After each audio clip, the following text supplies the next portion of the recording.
फौजदार of Dindigul, as the फौजदार of Dindigul in 1755। Haider Ali को 1755 ईस्वी में डिंडीगुल का फौजदार अपॉइंट किया गया। किसका? DINDIGUL, डिंडीगुल। फौजदार फौजदार ही कहेंगे। एफ मतलब स्पेलिंग। फौजदार होता है कि एक छोटी यूनिट का कमांडर इन चीफ, ठीक है। 1761 ईस्वी में, नोट कर लीजिए, 1761 ईस्वी में हैदर अली मैसूर का रूलर बन गया, शासक बन गया।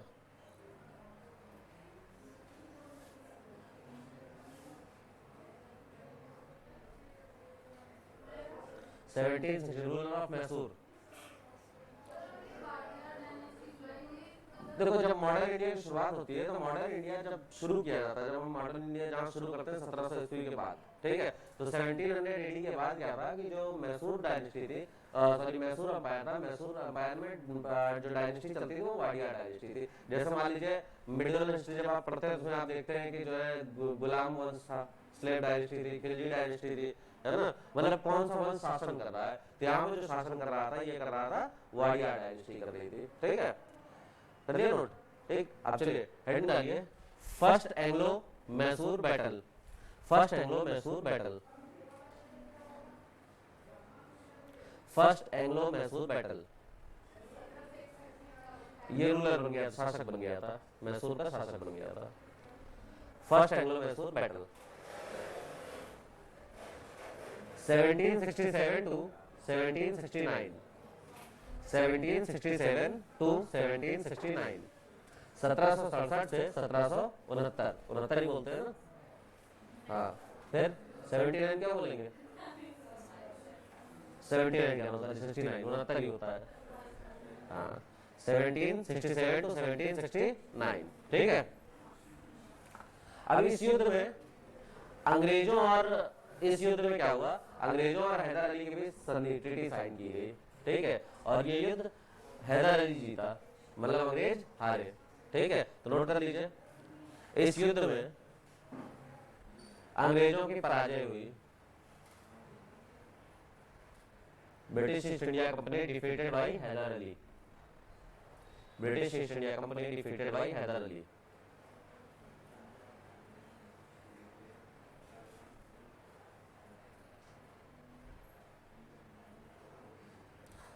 और जब युद्ध हो गया, अंग्रेज हार गए, तो उसके बाद ट्रीटी साइन की गई, और उस ट्रीटी को कहते हैं, इसी में दूसरा लिख लीजिए, ट्रीटी ऑफ मद्रास, मद्रास की संधि, ट्रीटी ऑफ मद्रास 1769, मद्रास की संधि,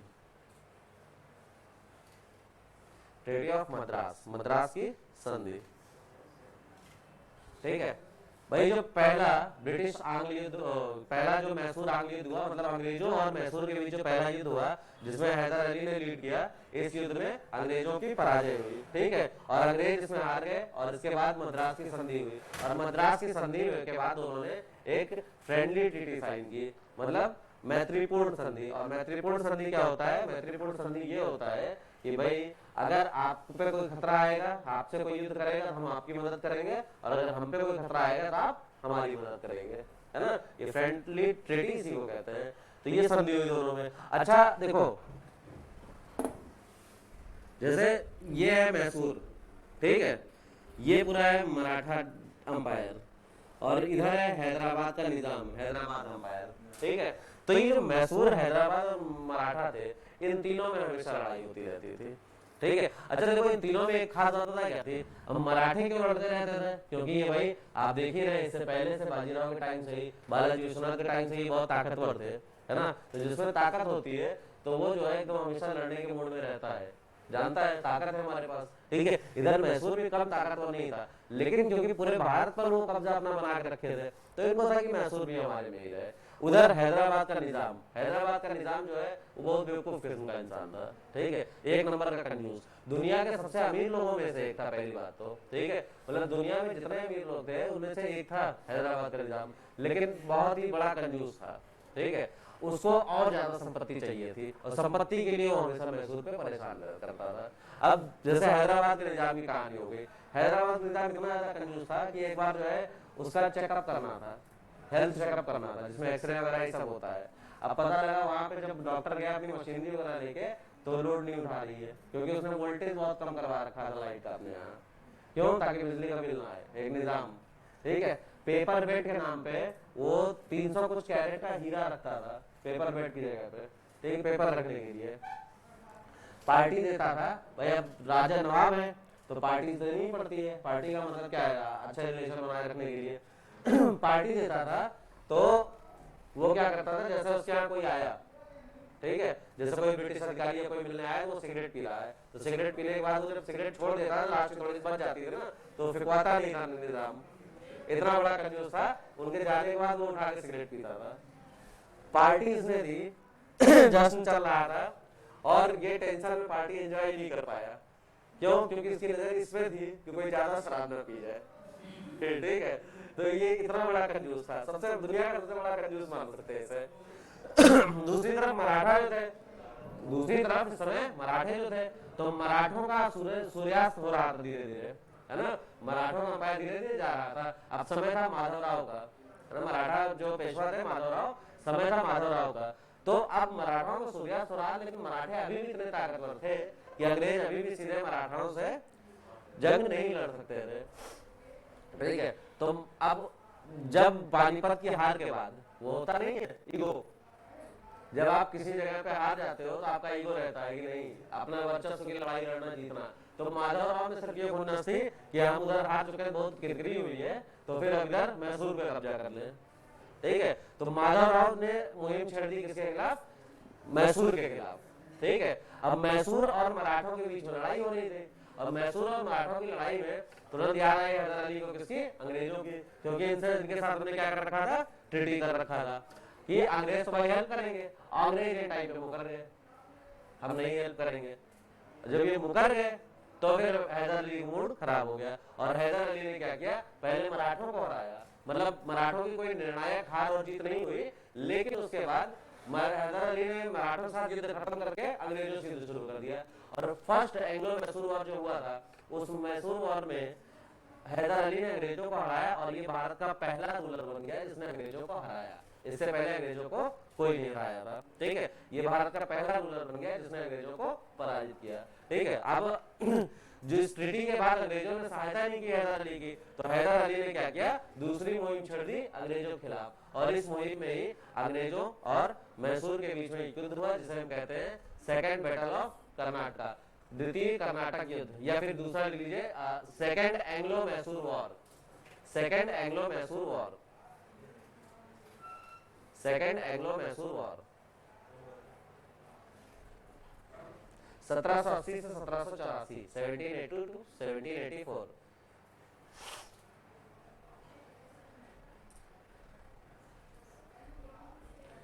80 से 84, 1780 टू 1784।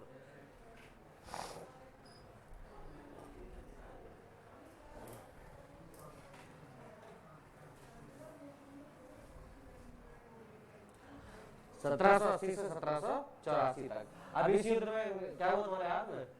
कहाँ गिर गई थी? अच्छा, फ्रैक्चर हो गया। हाँ, 1780 से 1784। अभी इस युद्ध में क्या हुआ भाई? उधर मराठों को पहले इन्होंने सुलटा लिया था हैदर अली ने, और अंग्रेजों के खिलाफ मुहिम छोड़ दी, और अंग्रेजों के खिलाफ मुहिम शुरू कर देने के साथ साथ मैसूर ने क्या किया? इस बार मराठों को अपनी तरफ मिला लिया। ठीक है, मराठों को अपनी तरफ मिला लिया और हैदराबाद निजाम को भी अपनी तरफ मिला लिया, और युद्ध शुरू कर दिया किससे? अंग्रेजों से। और इस अंग्रेजों के साथ हुए युद्ध में हैदर अली का साथ मराठों और हैदराबाद ने दिया। किसने दिया? मराठों और हैदराबाद ने दिया। ये युद्ध अनिर्णायक रहा। ठीक है, लेकिन लास्ट में इस युद्ध में हैदर अली की पराजय हुई। इसी युद्ध के दौरान हैदर अली की डेथ हो गई। ठीक है, मृत्यु हो गई हैदर अली की इसी युद्ध के दौरान। तो नोट कर लीजिए इस बात को, इस युद्ध में हैदर अली की मृत्यु हो गई।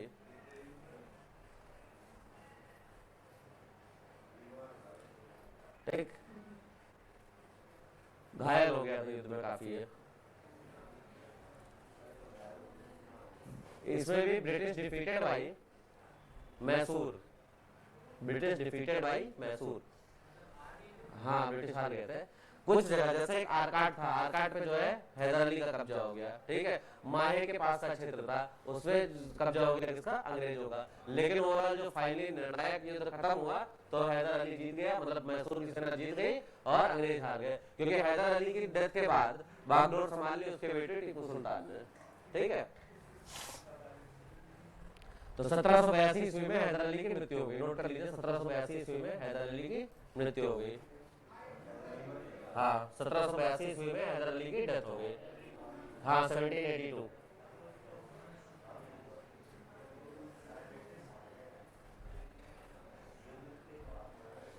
ठीक, अब इसी में तीसरा पॉइंट लिखिए, treaty of Mangalore. Treaty of Mangalore, Mangalore है MANGLORE, ट्रीटी ऑफ मैंगलोर।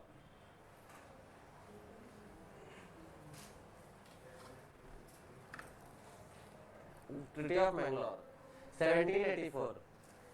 भाई जब अंग्रेजों को हरा दिया गया तो फिर 1784 ईस्वी में एक संधि की गई जिसे हम कहते हैं मैंगलोर की संधि, ठीक। कि अब अंग्रेजों के साथ ये संधि की टीपू सुल्तान ने, देखो वहां तुम लड़ेंगे नहीं।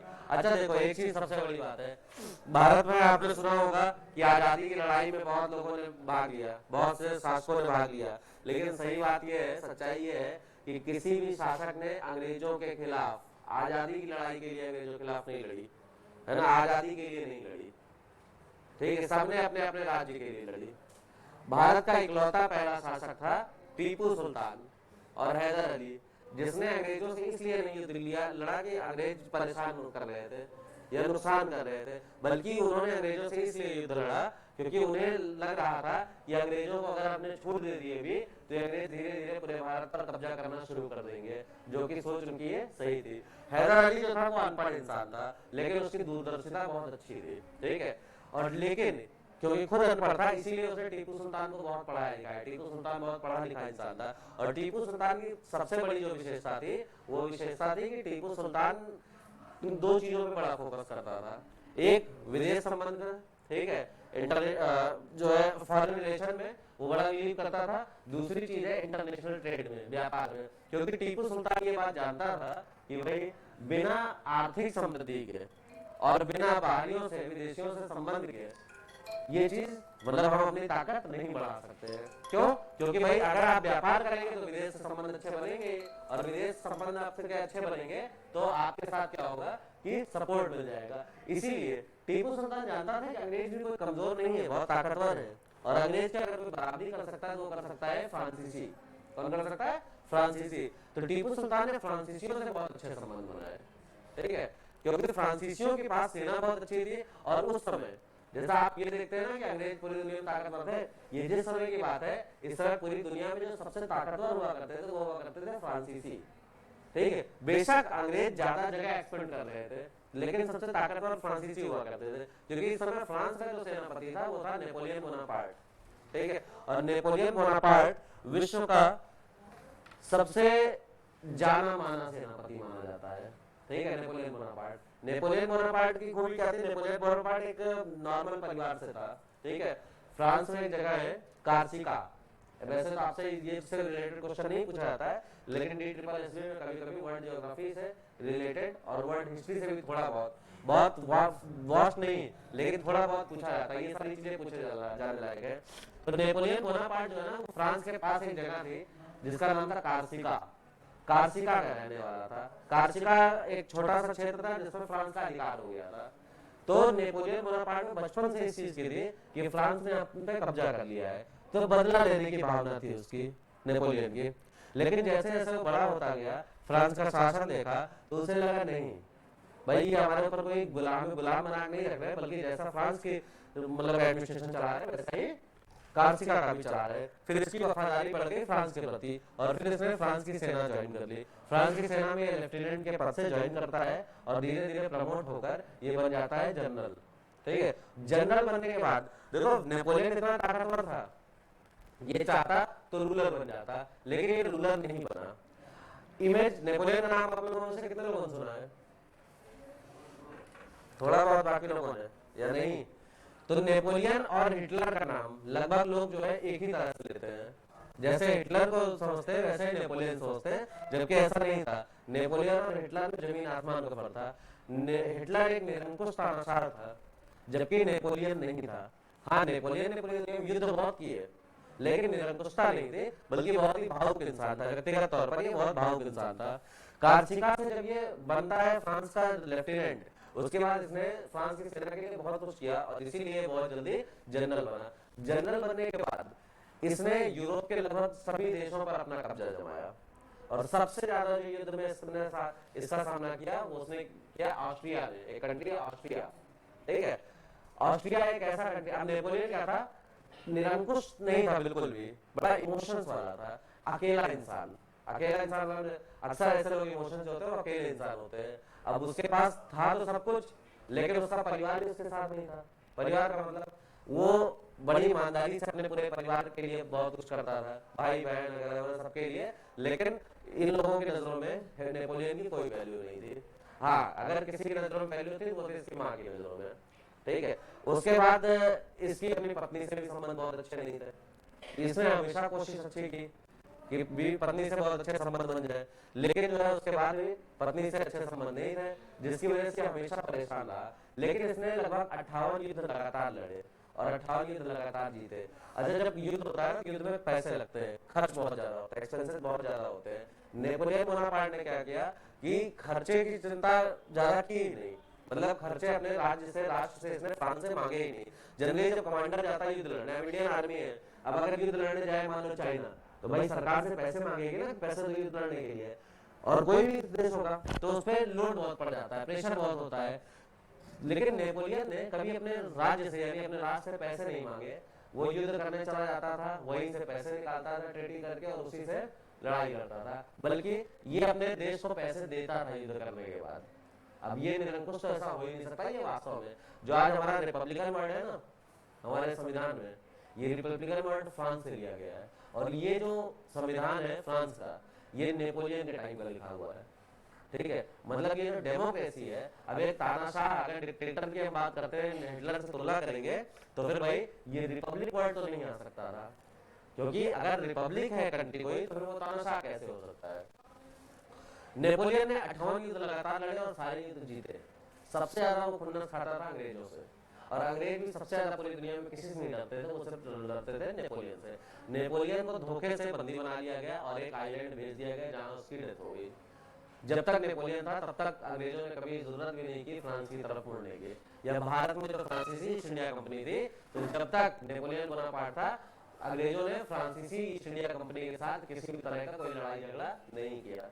लेकिन नेपोलियन बोनापार्ट की डेथ होने के बाद अंग्रेज थोड़े एक्टिव हो गए, ठीक है। टीपू सुल्तान की खूबी यही थी कि इसने फ्रांस से अच्छे संबंध बना रखे थे, और फ्रांस में एक रिबेलियन ग्रुप था, ठीक है, क्रांतिकारी समूह था जिसका नाम था जैकोबियन ग्रुप, ठीक है। आर्थिक रूप से और हथियार के तरीके से बहुत ही संपन्न ग्रुप था ये। तो जैकोबियन ग्रुप के साथ जो है इसके बहुत ही अच्छे संबंध थे टीपू सुल्तान के, और इस वजह से जब जब अंग्रेजों के साथ टीपू सुल्तान की लड़ाई हुई, जैकोबियन ग्रुप की हेल्प भी इसे मिली। साथ ही साथ दो चीजें और, टीपू सुल्तान, एक तो भारत में सबसे पहले रॉकेट बनाने का श्रेय जाता है किसका, टीपू सुल्तान का, तो नोट कर लीजिए इस बात को। टीपू सुल्तान ने भारत में सर्वप्रथम रॉकेट की शुरुआत की,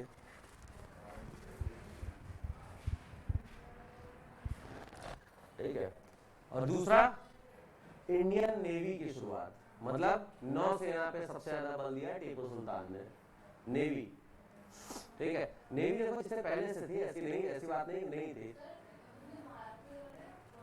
भारत में रॉकेट की शुरुआत सबसे पहले।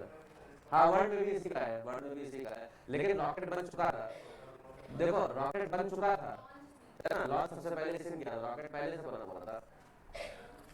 रॉकेट देखो बाहुबली में नहीं बना दिया था, बाहुबली मूवी में।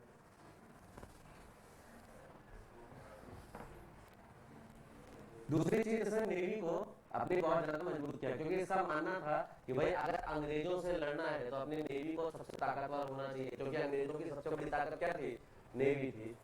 अंग्रेजों की सेना से सबसे बड़ी ताकतवर थी नेवी। इसी नेवी के दम पे चाहे पुर्तगाली हो, चाहे फ्रांसीसी हो, चाहे ब्रिटिशर्स हो, ये तीनों इसी नेवी के बल पे ही इन्होंने भारत पर बहुत ही ज्यादा लंबे समय तक शासन किया। क्यों? क्योंकि ताकतवर थे, पूरी दुनिया में ये जीते इसीलिए। क्यों? क्योंकि इनके पास सबसे अच्छी नेवी थी। समुद्र की लड़ाई बड़ी इंपॉर्टेंट होती है। जनरली आपको लगता होगा कि ये जमीन की लड़ाई होती है, ये सबसे ज्यादा इंपॉर्टेंट होती है।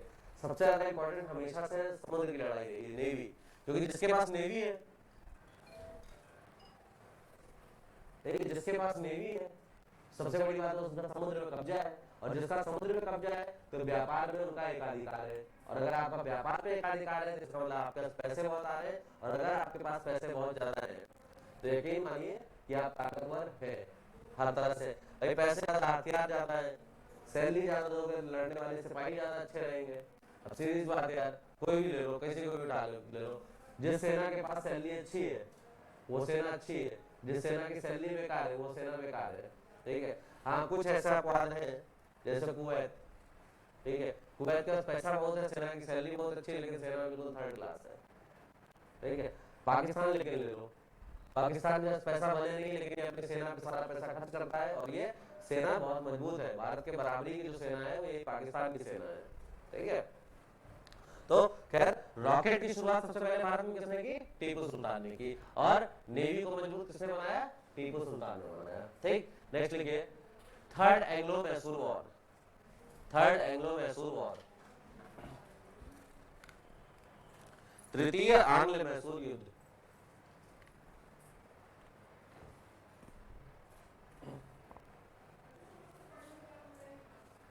उन्नीस सौ नब्बे से 1790 से 1792 तक, 1790 से 1792 तक।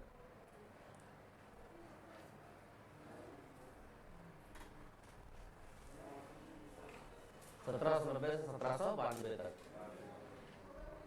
92। ठीक है। अब 1789 में, 90 से युद्ध शुरू हुआ, लेकिन इस युद्ध की शुरुआत कैसे हुई? 1789 में मैसूर में यानी कर्नाटक में एक जगह है जिसका नाम है त्रावणकोर। ठीक है। सबसे पहले टीपू सुल्तान ने क्या किया? त्रावणकोर पर अटैक कर दिया। और इस अटैक में त्रावणकोर की तरफ से आगे कौन? ब्रिटिश। और इसी से युद्ध शुरू हो गया ब्रिटिश और मैसूर के बीच में। ठीक है। लिख लीजिए 1789, टीपू सुल्तान का त्रावणकोर पर हमला।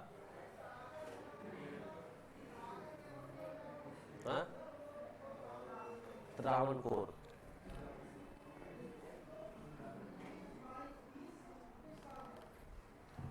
त्रावणकोर।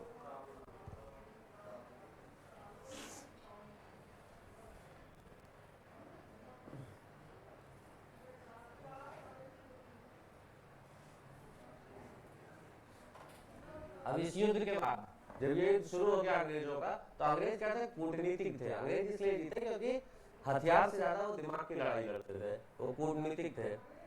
टीपू सुल्तान की सबसे बड़ी विशेषता पता क्या थी? टीपू सुल्तान भारत के सबसे समझदार शासकों में से एक रहा है। टीपू सुल्तान ने लगातार ये कोशिश की कि मराठे और हैदराबाद से संबंध अच्छे बना के रखो, लेकिन ये मराठे और हैदराबादी ये दोनों ही सबसे बेवकूफ थे। ठीक है। इसने हमेशा कोशिश की कि संबंध अच्छे बना के रखो, मतलब मित्रवत संधि बना के रखो, ताकि जो हम दोस्त बने रहे। क्योंकि टीपू सुल्तान का मानना था, आप चूंकि आज के टाइम समझ आता है। अब जैसे आप एक चीज देखते हैं, जैसे लोकेलिटी देखते हैं, तो लोकेलिटी दो तरह की होती है। एक होती है पॉश लोकेलिटी, ठीक है, अर्बन लोकेलिटी कह सकते हैं, और एक होती है रूरल लोकेलिटी, या फिर आप कह सकते हैं जैसे झुग्गी झोपड़ी बस्ती टाइप की लोकेलिटी होती है। तो आप एक चीज देखते होंगे कॉमन, कि जो बस्ती टाइप की लोकेलिटी वगैरह होती है, इसमें अक्सर अड़ोसी पड़ोसी हमेशा लड़ते रहते हैं किसी न किसी बात पे। कहीं नाली की बात पे लड़ रहे हैं, कहीं पार्किंग को लेके लड़ रहे हैं, कहीं किसी न किसी चीज पे लड़ रहे हैं। जबकि जो अच्छी सोसाइटी होती है वहाँ पे ऐसी चीजों को इग्नोर कर दिया जाता है। ठीक है। वैसे तो आजकल हर जगह बेवकूफ हो गए हैं, वहाँ भी लड़ते हैं, पार्किंग को लेके ही लड़ लेते हैं, कुछ नहीं मिलता है। तो असल क्या है ना, आज की डेट में इंसान फ्रस्ट्रेट बहुत है। कभी भी आप जाओ, देखो मान लो आप रोड पे जा रहे हो, ठीक है, जनरली अगर जरा से भी दो लोग अपनी कार से जा रहे हैं, दो लोग अपनी बाइक जा रहे हैं, जरा से भी कुछ हुआ तो सामने वाला तुरंत लड़ने के लिए रेडी है।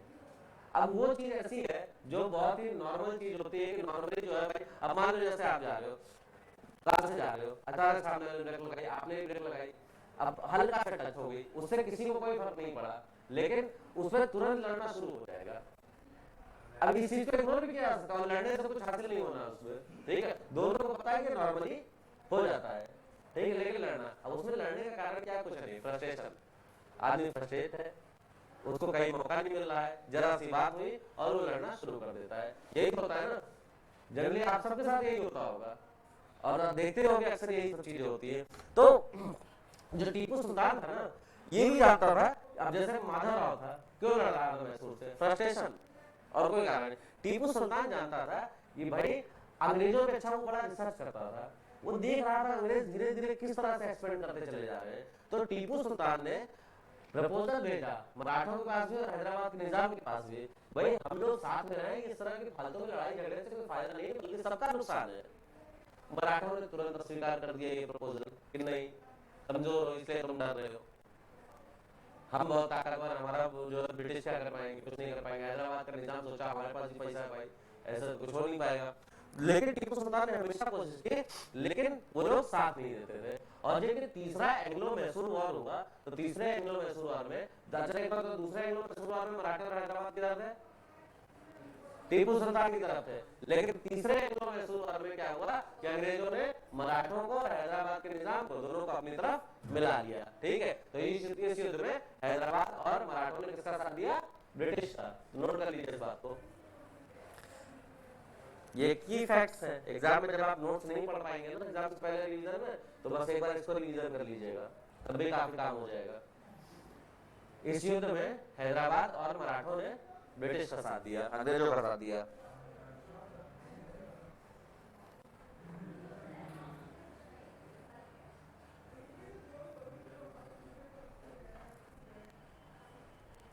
अब ये युद्ध चल रहा है और खत्म हुआ 1792 में। खत्म कैसे हुआ भाई, मैसूर की राजधानी श्रीरंगपट्टनम, ठीक है, श्रीरंगपट्टनम पर अधिकार कर लिया अंग्रेजों ने, ब्रिटिश ने, ठीक है। और उस समय ब्रिटिश गवर्नर था लॉर्ड कॉर्नवालिस, ठीक है। तो लॉर्ड कॉर्नवालिस ने 1792 में श्रीरंगपट्टनम को कैप्चर कर लिया, ये भी नोट करिए। 1792 में ब्रिटिश जनरल लॉर्ड कॉर्नवालिस ने श्रीरंगपट्टनम पे अधिकार कर लिया। Srirangapatnam captured by lord Cornwallis in 1792. Srirangapatnam, PATNAM, Srirangapatna.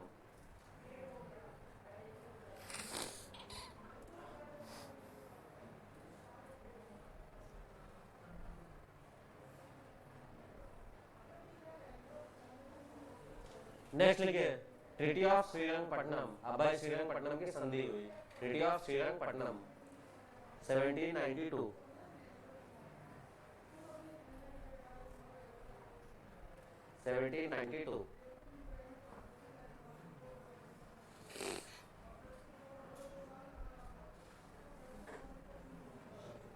मतलब श्रीरंगपट्टनम की संधि का हुई 1792। अब इस संधि में हुआ क्या, इस संधि में लॉर्ड कॉर्नवालिस ने टीपू सुल्तान से युद्ध हर जाने के रूप में, मतलब युद्ध का जो खर्चा लगा उस युद्ध हर जाने के रूप में 3 करोड़ रुपए प्राप्त किए, ठीक है। मतलब उस समय के 1792 के 3 करोड़ रुपए आप अंदाजा लगा सकते हैं कितना पैसा रहा होगा, ठीक है। तो लॉर्ड कॉर्नवालिस ने 1792 में श्रीरंगपट्टनम की संधि से टीपू सुल्तान से कितने करोड़ रुपए लिए, 3 करोड़ रुपए। साथ ही साथ टीपू सुल्तान के दोनों पुत्रों को बंधक बना लिया, जेल में डाल दिया, ठीक। पहली बार 3 करोड़ रुपए लिया और दूसरी चीज बंधक बना लिया। और लॉर्ड कॉर्नवालिस की एक स्टेटमेंट है जो सबसे इंपॉर्टेंट है, ठीक है। वो स्टेटमेंट ये है कि इस युद्ध के बाद लॉर्ड कॉर्नवालिस ने कहा कि हमने अपने दोस्तों को, यानी हमने अपने मित्रों को ताकतवर बनाए बगैर, ठीक है, अपने शत्रु को हरा दिया। मतलब क्या था, मित्र कौन थे इनके, अंग्रेजों के, मराठे और निजाम। जब ये संधि हुई तो फिर इन्होंने अंग्रेजों ने क्या 3 करोड़ रुपए तो युद्ध हर जाने के रूप में ले लिया, ठीक। दूसरी चीज क्या हुआ कि दोनों पुत्रों को बंदी बना लिया, क्यों, ताकि जो है टीपू सुल्तान पर कंट्रोल बना रहे। और तीसरी चीज, अब मराठा और निजाम ने युद्ध किया था, है ना, तो मराठा क्षेत्र के पास लगने वाला कुछ एरिया जो है टीपू सुल्तान का मराठों को दे दिया गया, जिससे कोई नुकसान नहीं था अंग्रेजों को, ठीक है। मतलब मराठों को सही में कुछ नहीं मिला और हैदराबाद को भी सही बात कुछ नहीं मिला, ठीक है। मतलब ये हुआ कि भाई अगर मैसूर पे मराठे और निजाम हमला करते और वो जीतते तो मैसूर से बहुत ज्यादा पैसा वगैरह उन्हें मिल जाता, लेकिन यहाँ पर उन्हें कुछ भी नहीं मिला। तो लॉर्ड कॉर्नवालिस ने यही कहा कि हमने युद्ध भी लड़ लिया, जीत भी लिया, अपने दुश्मन को भी हरा दिया, और जो हमारे दोस्त थे उनको भी ताकतवर नहीं होने दिया। मतलब इसका मतलब क्या है कि भाई तुम्हें हराया हमने, ठीक है, तुम पे अधिकार, बाकी जिन पे भी अधिकार करना उन्हें भी हरा के, मतलब उन्हें जीत तो दिला दी, लेकिन ताकतवर नहीं होने दिया। कल को हम इन्हें भी जीत सकते हैं, ठीक है। तो लॉर्ड कॉर्नवालिस की सबसे इंपॉर्टेंट स्टेटमेंट थी ये, ठीक। और इसी के साथ तृतीय युद्ध समाप्त होता है। अब नेक्स्ट हैंड करिए, fourth Anglo Mysore war. Fourth Anglo Mysore war 1799।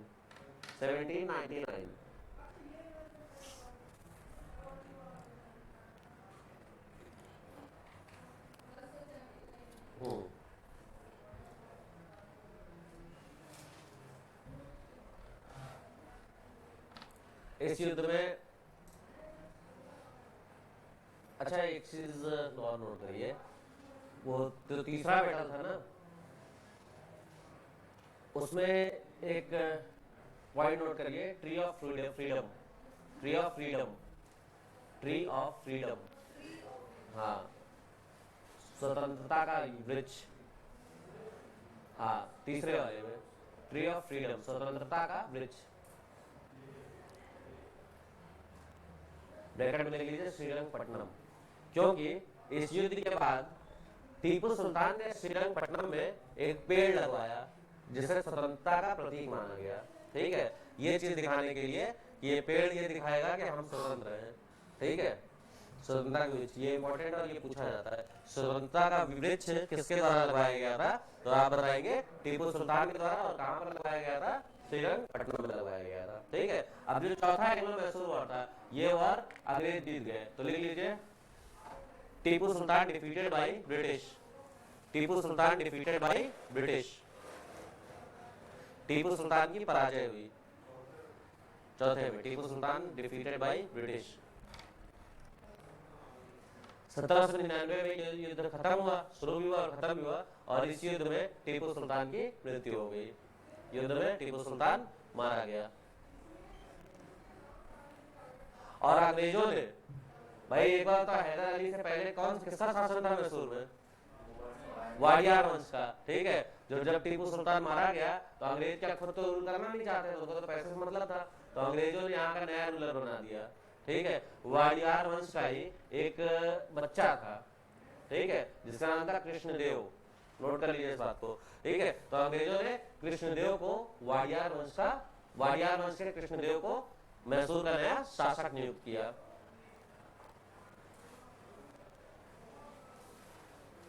एक 10 साल का बच्चा था, उसे इन्होंने रूलर बना दिया। ठीक उसी तरह से जैसे बंगाल में मीर जाफर की मृत्यु होने के बाद उसके 5 साल के बेटे नजमुद्दौला को उन्होंने बना दिया था, कृष्णदेव नाम था, कृष्णदेव।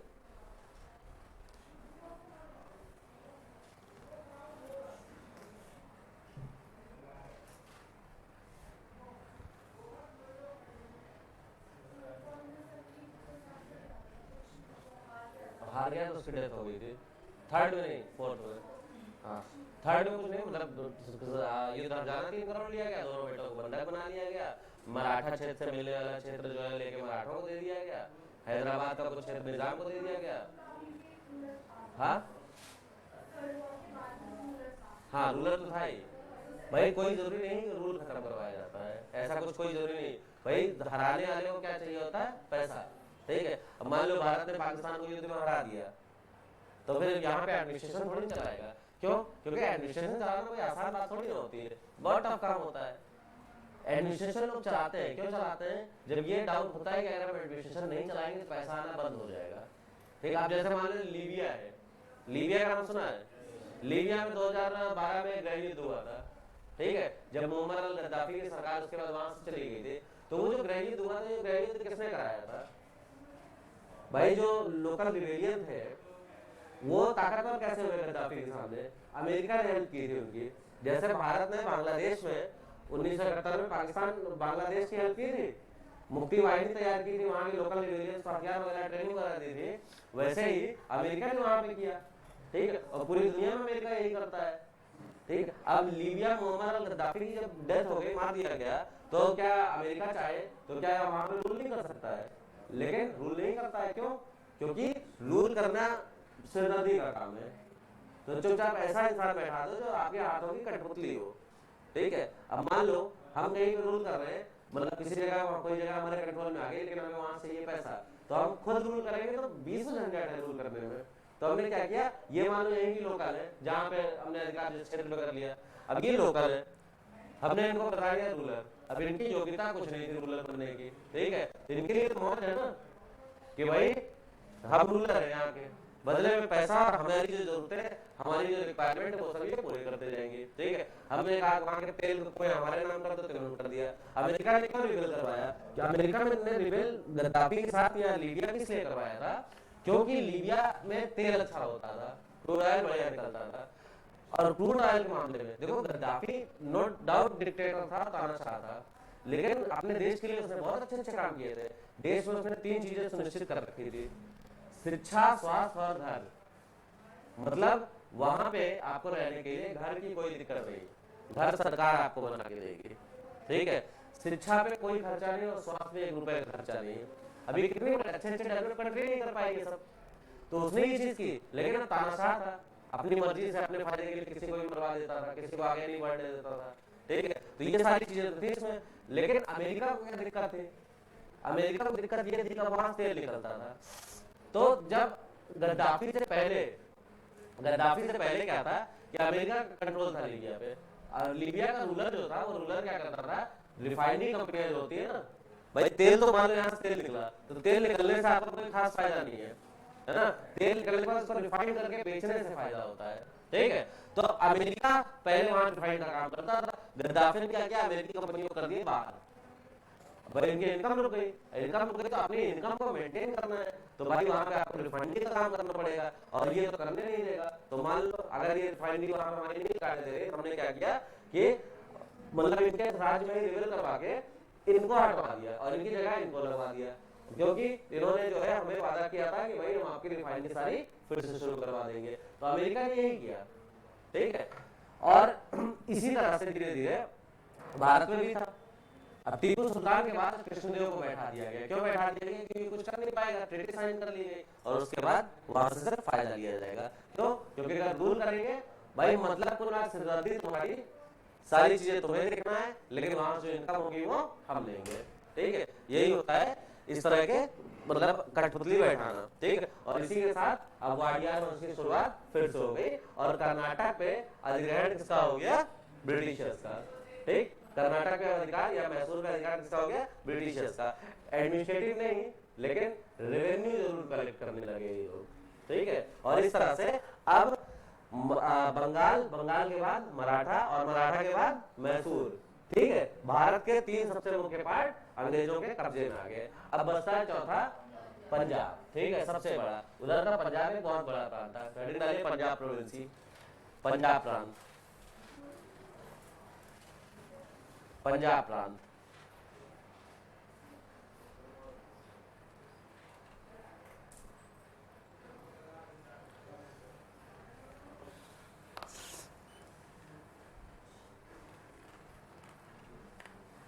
सन 1700 ईस्वी में मैसूर एम्पायर का रूलर कौन सा वंश हुआ करता था?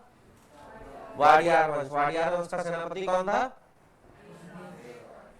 देवराज। और राजस्व मंत्री कौन था?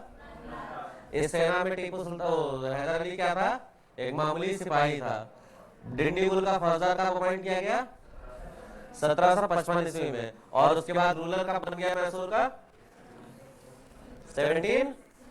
1767 में। ठीक है, 1762 में बना था वैसे तो, मतलब शुरू इसने रूल किया था, मतलब कि सत्ता इसने, मतलब ऐसा डिक्टेटर नहीं होता जैसे आर्मी होती है तो सत्ता अपने हाथ में लेता है, लेकिन ऑफिशियल रूलर नहीं बना था। ऑफिशियल रूलर इसने अपने आप को अपॉइंट किया 67 में ही। उसके बाद फिर अंग्रेजों के साथ पहला युद्ध हैदर अली का कब हुआ? 1767 से 1769 तक। ठीक है, इस युद्ध में कौन जीता? इस युद्ध में हैदर अली जीत गया। ठीक है, हैदर अली जीतने के बाद एक ट्रीटी साइन की अंग्रेजों से। कौन सी ट्रीटी? ट्रीटी ऑफ मद्रास किस ईयर में? ठीक। और फिर इस ट्रीटी के बाद अंग्रेजों के साथ मैत्रीपूर्ण समझौता हुआ, ठीक है। उसके बाद दूसरे युद्ध का कारण क्या था? हैदर अली और अंग्रेजों के दूसरे युद्ध का कारण, उन्होंने उस ट्रीटी का सम्मान नहीं किया था, मद्रास की संधि का सम्मान नहीं किया था, और मराठों के खिलाफ हो रहे युद्ध में अंग्रेजों ने मैसूर का साथ नहीं दिया, ठीक है। ये युद्ध का मुख्य कारण था। 1782 ईस्वी में हैदर अली की मृत्यु हो गई, ठीक है। लेकिन फाइनली ये युद्ध कौन जीत गया? मैसूर जीत गया, और अंग्रेजों की इसमें पराजय हुई। तीसरा बैटल कौन सा था? एंग्लो मैसूर वॉर कब हुआ? 1780 से 1790 से 92। इस युद्ध में अंग्रेजों की विजय हुई, और ये युद्ध किसके साथ लड़ा गया?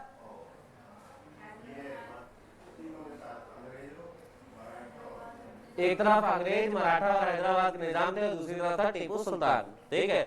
इस युद्ध में टीपू सुल्तान की पराजय हुई, और टीपू सुल्तान की पराजय के बाद अंग्रेजों ने किस स्थान पर अधिकार कर लिया? श्रीरंगपट्टनम में अधिकार कर लिया, और इसी के तहत श्रीरंगपट्टनम की संधि हुई किस ईयर में? 1792, 1792 में श्रीरंगपट्टनम की संधि हुई। इस संधि में अंग्रेजों ने टीपू सुल्तान से क्या क्या प्राप्त किए? 3 करोड़ रुपए, 10,000 रुपए, और उसके दोनों पुत्रों को बना लिया बंधक। अच्छा, इस युद्ध के समय ब्रिटिश गवर्नर कौन था? लॉर्ड कॉर्नवालिस था। लॉर्ड कॉर्नवालिस ने क्या स्टेटमेंट दी थी? हमने अपने मित्रों को ताकतवर बनाए बगैर अपने शत्रुओं को हरा दिया, ठीक है। अब हेडिंग डाल लीजिए पंजाब प्रांत। पंजाब प्रांत, और पंजाब प्रांत में सबसे पहले हेडिंग डालिए महाराजा Ranjit Singh. 1780 to 1839, Maharaja Ranjit Singh 1780 to 1839, 1780 से 1780 to 1789, तो सॉरी 1780 to 1839, 1839, ठीक है। 1780 से 1839 तक महाराजा रणजीत सिंह का समय काल रहा है।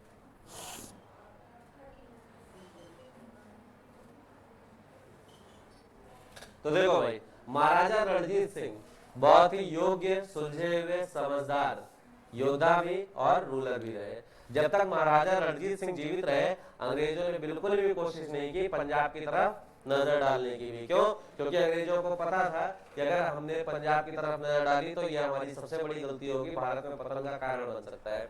एशिया की दूसरी सबसे अच्छी फौज उस समय किसकी थी? महाराजा रणजीत सिंह की थी, ठीक है। एशिया की सबसे अच्छी फौज किसकी थी?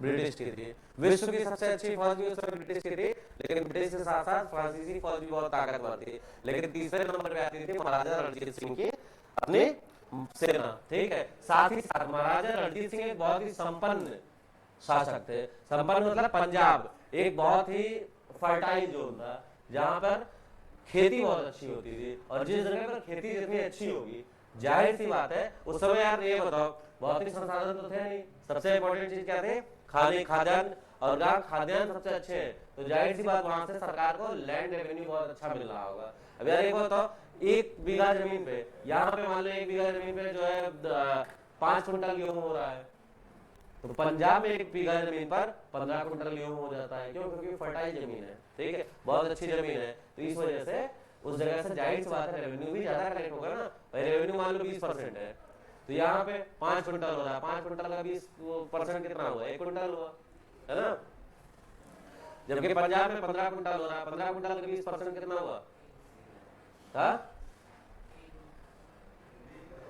नहीं यार, 3 क्विंटल हुआ ना। हाँ 3 क्विंटल, तो 3 क्विंटल गेहूं रेवेन्यू के तौर पे आ रहा है, मतलब उनकी इनकम बहुत अच्छी थी, जिसकी वजह से संपन्नता भी थी और सेना भी बहुत अच्छी थी। दूसरी चीज है, ये आधुनिक सेना में बिलीव करते थे। इन्होंने अपनी सेना को हमेशा काफी मॉडर्न बनाने की कोशिश की और बनाते भी रहे, ठीक है। अब महाराजा रणजीत सिंह के बारे में सबसे पहले जान लेते हैं। तो महाराजा रणजीत सिंह का जो जन्म था ये सन 1780 ईस्वी में हुआ था। कब हुआ था? 1780 ईस्वी में, ठीक है। और 1780 ईस्वी में हुआ था, और किस समुदाय में हुआ था? मतलब किस जैसे सिख समुदाय है ना, तो सिख समुदाय 12 मिसलों में बटा हुआ। मिसल मतलब 12 ग्रुप है। अलग अलग पंथ, अलग अलग विचारधारा के 12 ग्रुप है, जिसमें से एक जो मिसल थी उसे ग्रुप को क्या कहते हैं, मिसल कहते थे। तो सिख समुदाय में कुल कितनी मिसलें थी, 12 मिसलें थी, जिसमें एक मिसल थी जिसका नाम था सुकर चकिया मिसल। क्या नाम था, सुकर चकिया मिसल। तो नोट कर लीजिए, महाराजा रणजीत सिंह का जन्म 1780 ईस्वी में सुकर चकिया मिसल में हुआ था। इनके पिता का नाम था महासिंह, सुकर चकिया।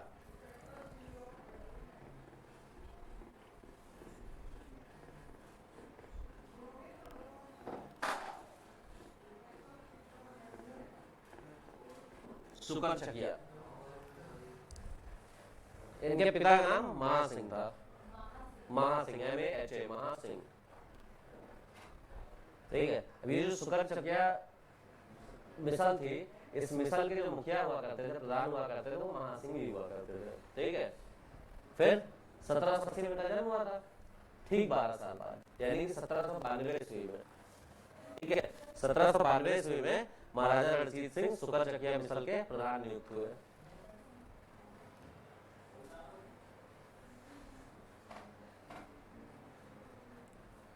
महाराजा Ranjit Singh appointed the head of Sukerchakia मिसल इन 1792। 1792 ईस्वी में ये सुकर चकिया मिसल के प्रधान अपॉइंट कर दिए गए। ठीक है। कितने उम्र में, सर 12 साल की उम्र में, इसका मतलब है ना,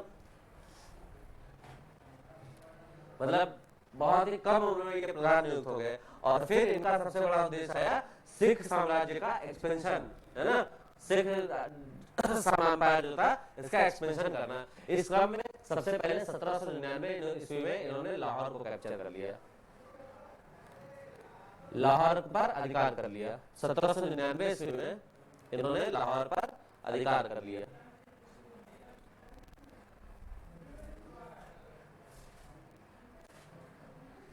AD 1802 ईस्वी में अमृतसर पर अधिकार कर लिया, अमृतसर कैप्चर्ड इन 1802 AD। 1799 में क्या, लाहौर। 1802 में हाँ अमृतसर। ठीक है। और उसके बाद इन्होंने मुल्तान, पेशावर और कश्मीर पर भी अधिकार कर लिया। ईयर नहीं लिखो बस, ये मतलब सीक्वेंस में इन्होंने कर लिया ना। 1802 के बाद 1803, 1804, मतलब तीनों में दो सालों में इन तीनों पर इन्होंने अधिकार कर लिया, कश्मीर, पेशावर और मुल्तान। ठीक, कश्मीर, पेशावर और मुल्तान, कश्मीर, पेशावर और मुल्तान। ठीक।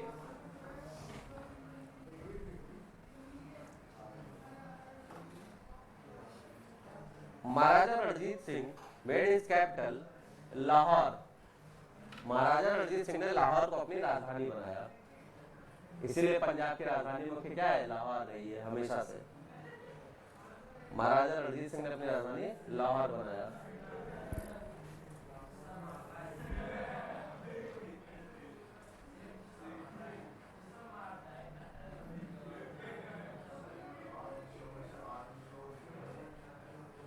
हाँ क्या चीज, हाँ क्या चीज, अच्छा मिसलों पे, मिसलों का क्वेश्चन भी नहीं पूछे जाते हैं। एक नाम मुझे याद नहीं है कि मिसलों के नाम और क्या कहते हैं, इसीलिए क्योंकि पूछे भी नहीं जाते हैं। और मतलब मिसल के प्रधान नहीं बने, प्रधान ये सिर्फ सुकर चकिया मिसल थे, लेकिन अपनी आपसी भी पंथ की लड़ाई होती है, तो उस पंथ की लड़ाई में भी इन्होंने कई मिसलों पर ऐसा अपना अधिकार जमाया, लेकिन इन्होंने अधिकार प्रॉपर बना के नहीं रखा कभी भी। ठीक है। नेक्स्ट लिखिए, महाराजा रणजीत सिंह, महाराजा रणजीत, अच्छा लाहौर राजधानी लिख लिया।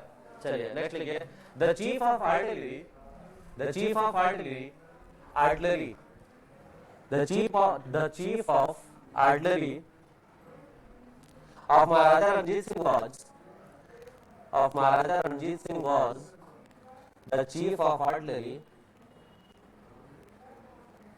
the chief of artillery of Maharaja Ranjit Singh was इलाही बख्श, इलाही बख्श, इलाही बख्श को महाराजा रणजीत सिंह ने, इलाही बख्श को महाराजा रणजीत सिंह ने इलाही बख्श को महाराजा रणजीत सिंह ने अपने तोपखाने का प्रमुख नियुक्त किया। मतलब जो तोप वाली पूरी रेजिमेंट होती है ना, उसे आर्टिलरी बोलते हैं, है ना। अब जैसे आपको लगता होगा टैंक वगैरह, तो ऐसा नहीं, टैंक अलग चीज होती है, तोप अलग चीज होती है। टैंक वो होता है जो एक ऐसी मशीनरी होती है जो मूवमेंट करती रहती है, एक जगह दूसरी जगह मूव करती रहती है, उसे टैंक कहते हैं। और हाँ, तोप खाने का प्रधान नियुक्त किया, ठीक है। और तोप क्या होती है, तोप एक ही जगह पर खड़ी रहती है, तोप ज्यादा हैवी होती है टैंक की तुलना में। टैंक बहुत ज्यादा दूरी तक नहीं, टैंक सिर्फ ज्यादा से ज्यादा 5, 6, 7 किलोमीटर तक, कितनी दूर तक अपने गोले फेंक पाती है। लेकिन जो तोप होती है ये 25, 30 किलोमीटर तक जो है अपने गोले फेंक देती है, ठीक है। नेक्स्ट लिखिए, Maharaja Ranjit Singh introduced, Maharaja Ranjit Singh introduced the, Maharaja Ranjit Singh introduced the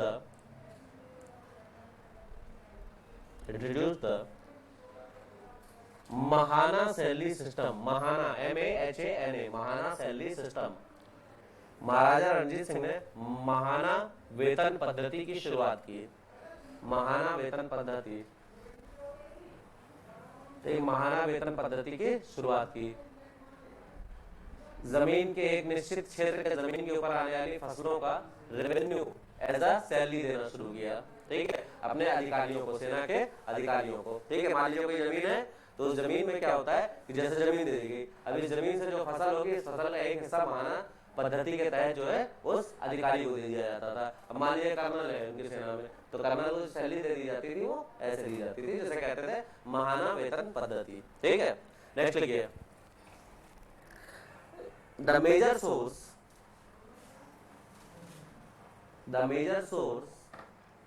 of income in his state, the major source of income in his state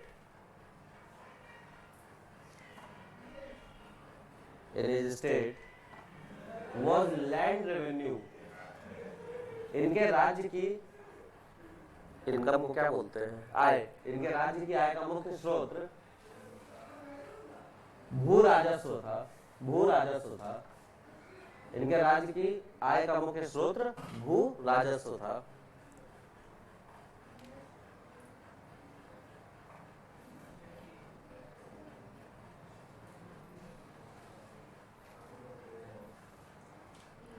ठीक है। अच्छा, अब देखो इन्होंने क्या किया, अपनी सेना को ताकतवर बनाने का मानना। देखो ये बहुत ही बढ़िया रूलर थे, मतलब ये दूसरों पे फर्जी हमला भी नहीं करते थे, लेकिन हमला करने मतलब कि पूरी तरह से अहिंसावादी नहीं, बल्कि जो है इस चीज का ध्यान रखना कि भाई हम पे भी कोई हमला ना कर पाए। और वो जानते थे कि अंग्रेज भी ताकतवर है, तो उन्होंने अंग्रेजों के साथ मैत्रीपूर्ण संधि कर ली थी। अंग्रेजों ने भी खुशी खुशी की थी, बल्कि अंग्रेजों ने ही ऑफर पहले दिया था कि चलो हम लोग जो है मैत्री संधि कर लेते हैं, ठीक है, दोस्ती कर लेते हैं, कि ना आप हमारे चक्कर में पड़िएगा ना हम आपके, है ना। हम किसी पे भी हमला करेंगे, आप दखल अंदाजी ना करिएगा प्लीज रणजीत सिंह जी। तो महाराजा रणजीत सिंह ने कहा ठीक है हम नहीं करेंगे, बदले में हम भी जो है आपकी मदद करेंगे, अगर कभी जरूरत पड़ेगी तो देखो ना हम आपके किसी मैटर में टांग अड़ाएंगे, ना ही आप हमारे किसी मैटर में टांग अड़ाना।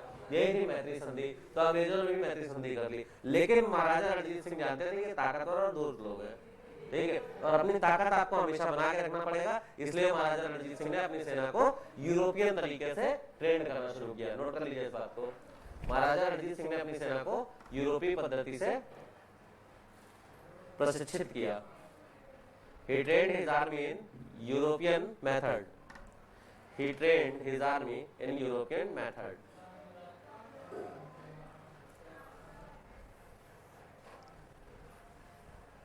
He trained his army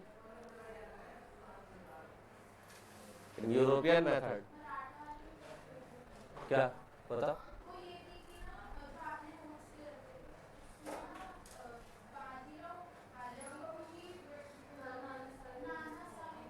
हाँ हाँ, तो उनका असली नाम तो बालाजी था, बाजीराव ही था, बाजीराव सेकंड। हाँ बाजीराव सेकंड होगा ना। हाँ बालाजी बाजीराव को नहीं, वो नहीं, वो गलत है। नोट्स में थोड़ा सा वो कुछ थोड़ा बहुत हो गया होगा, जैसे पुणे की संधि 1717 लिखी होगी। हाँ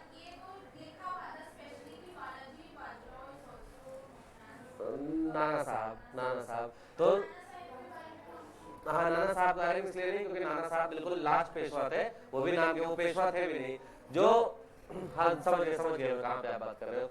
ये उस वाले नाना साहब की बात को मेंशन नहीं किया गया है। जो विश्वास राव थे ना, जो विश्वास राव थे, मतलब जो सेकंड जो बैटल ऑफ पानीपत हुआ था, ठीक है, बैटल ऑफ पानीपत में पेशवा कौन थे, कौन थे? हाँ 1761 में, मतलब कौन पेशवा थे? वो तो कमांडर इन चीफ थे, पेशवा कौन थे? बालाजी बाजीराव पेशवा थे। बालाजी बाजीराव के जो बेटे थे विश्वास राव, ठीक है, विश्वास राव को भी नाना साहब कहा जाता था, और नाना साहब एक पदवी हो गई थी, ठीक है। तो जो बालाजी बाजीराव थे ना, उनको भी नाना साहब कहा जाता था जो पेशवा थे।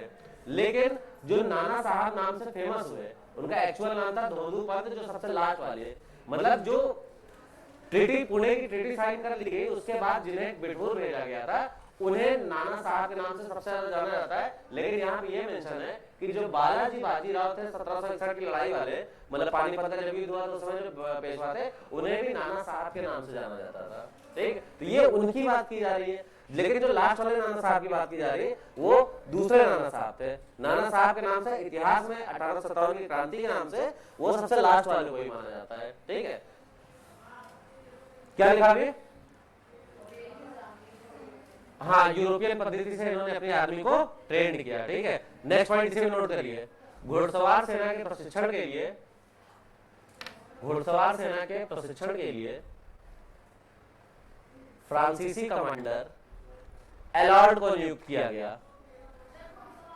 बता रहे, फ्रांसीसी कमांडर एलॉर्ड को नियुक्त किया गया, ALLORD, एलॉर्ड, ठीक है। Appointed French commander Allard, appointed French commander Allard for training of cavalry, for training of cavalry, appointed French commander Allard, हाँ ALLORD, Allard for training of cavalry, comma Italian commander, Italian commander Ventura एवं पैदल सेना के प्रशिक्षण के लिए Italy के commander बंतूरा की नियुक्ति की गई, इटली के कमांडर बंतूरा की नियुक्ति की गई। पैदल सेना को क्या बोलते हैं? आर्मी पूरी सेना होती है, infantry,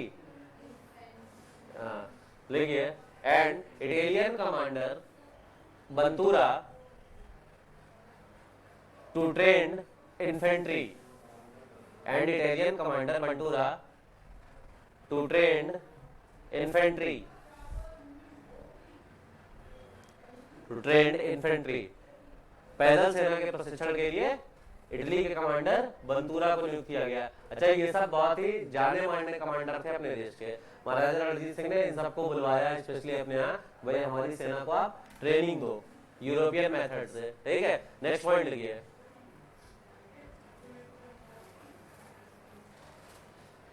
French general Court, Court CORT, Court, French general Court and US colonel, and US colonel, and US colonel मतलब अमेरिकी colonel, Gardner, Gardner GARDNER, Gardner, appointed for, appointed for, appointed for artillery training, artillery training,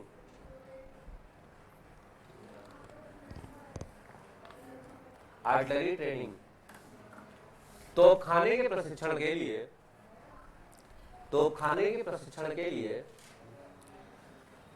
France के general, France के general court एवं अमेरिकी colonel, अमेरिकी colonel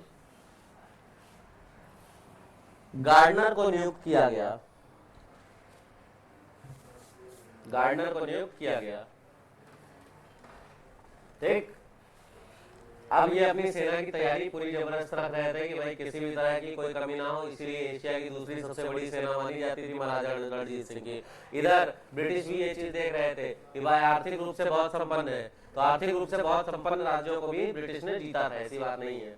ऐसा नहीं कि पहले कोई बहुत संपन्न था, आर्थिक रूप से बहुत से संपन्न राज्यों को इन्होंने कब्जा कर लिया था, इन्होंने ब्रिटिशर्स ने, ठीक है। लेकिन ब्रिटिश ये भी देख रहे थे कि साथ ही साथ इनकी सेना बहुत ही ज्यादा ताकतवर है, ठीक है। तो अब क्योंकि सेना बहुत ज्यादा ताकतवर है, कैसे ताकतवर दिखाई दे रही थी, क्योंकि इनके यहाँ यूरोपियन मेथड से सेना की ट्रेनिंग चल रही थी। तो अंग्रेजों को लगा कि भाई, अंग्रेजों को सिर्फ यही नहीं सोचा उन्होंने कि इसको हम कैसे अपने अधिकार में ले, बल्कि अंग्रेज आधी टेंशन ये भी रख रहे थे कि कहीं ऐसा ना हो कि हम पे हमला कर दें। भाई देखो, अगर महाराजा रणजीत सिंह से युद्ध हो जाता अंग्रेजों का, तो बेशक महाराजा रणजीत सिंह युद्ध हार जाते, लेकिन अंग्रेजों के हाथ से पूरा भारत निकल जाता। क्योंकि दो ही चीज है, मतलब आप किसी से लड़ाई लड़ रहे हो और आप बहुत बुरी तरह से घायल हो गए, ठीक है। भले आप जीत गए, दूसरा मर गया और आप लेकिन बहुत बुरी तरह से घायल हो गए। तो जब आप घायल आदमी आप है, तो क्या आपका अधिकार, आपका कंट्रोल बना रहेगा हर जगह? नहीं बना रहेगा। क्यों? क्योंकि बाकी सब आपसे ज्यादा ताकतवर होने लगेंगे। तो महाराजा रणजीत सिंह से युद्ध होने की अगर स्थिति होती, तो अंग्रेजों के हाथ से पूरा भारत निकल जाता धीरे धीरे, क्योंकि जहां जहां अधिकार था अंग्रेजों का, वो राजा फिर से अपने आप को इंडिपेंडेंट बना लेते, क्योंकि उस समय अंग्रेज कमजोर हो जाते उस स्थिति में। इसलिए अंग्रेजों ने समझदारी दिखाई और महाराजा रणजीत सिंह के पास पहुंच गए एक समझौता लेके, जिसे कहते हैं ट्रीटी ऑफ अमृतसर। नोट करिए, British officer Charles Metcalfe, British officer Charles मैडकॉफ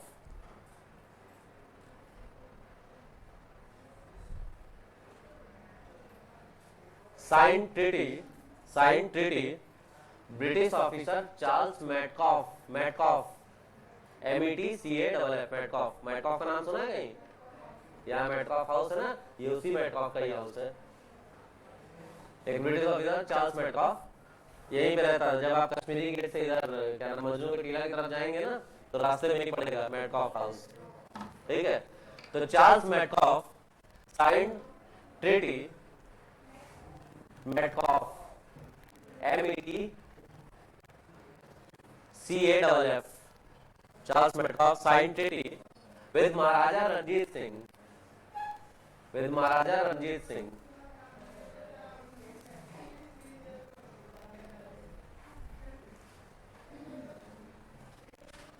due to security of the state, due to security of the state, which is called Treaty of Amritsar, which is called Treaty of Amritsar, Treaty of Amritsar in 1809, which is called Treaty of Amritsar in 1809. British अधिकारी Charles मैडकॉफ ने, British सैन्य अधिकारी Charles मैडकॉफ ने 1809 में, British सैन्य अधिकारी Charles मैडकॉफ ने 1809 ईस्वी में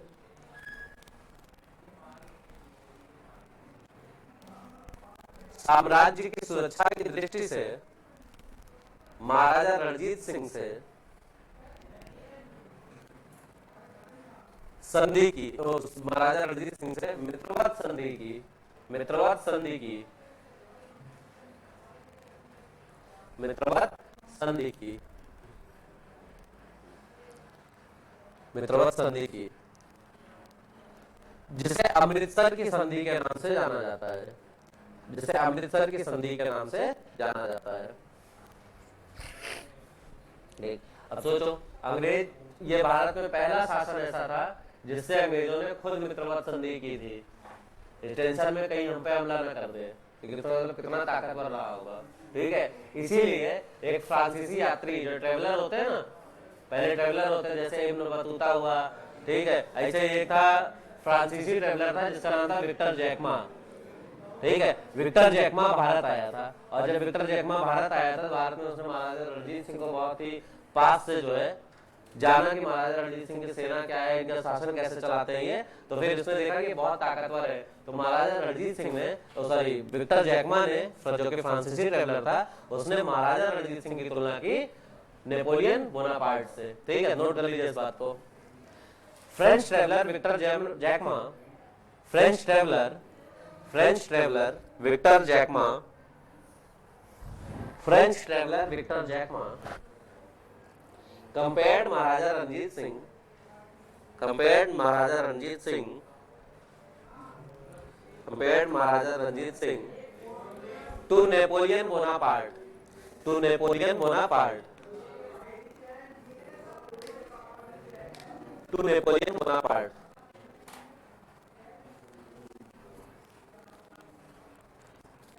To Napoleon Bonaparte. फ्रांसीसी यात्री विक्टर जैकमा ने महाराजा रणजीत सिंह की तुलना, महाराजा रणजीत सिंह की तुलना नेपोलियन बोनापार्ट से की।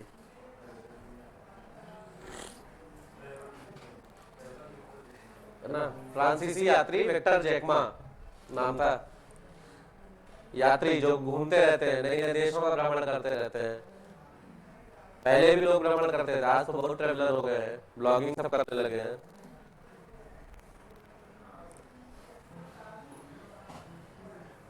ठीक है, चलिए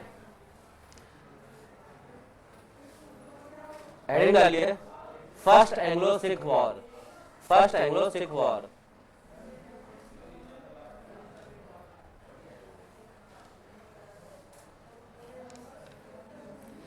(1745 to 1746) पहला आंग्ल सिख युद्ध, फर्स्ट एंग्लो सिख वॉर, प्रथम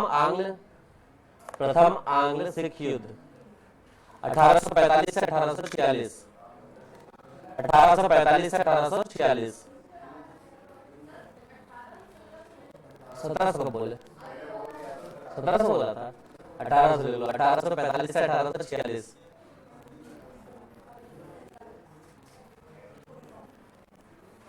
सुबह की क्लास में मैं अक्सर आधी नींद में रहता हूँ, इसलिए थोड़ा बहुत निकल सकता है इधर उधर। क्या कह रही? हाँ कर लिया नोट।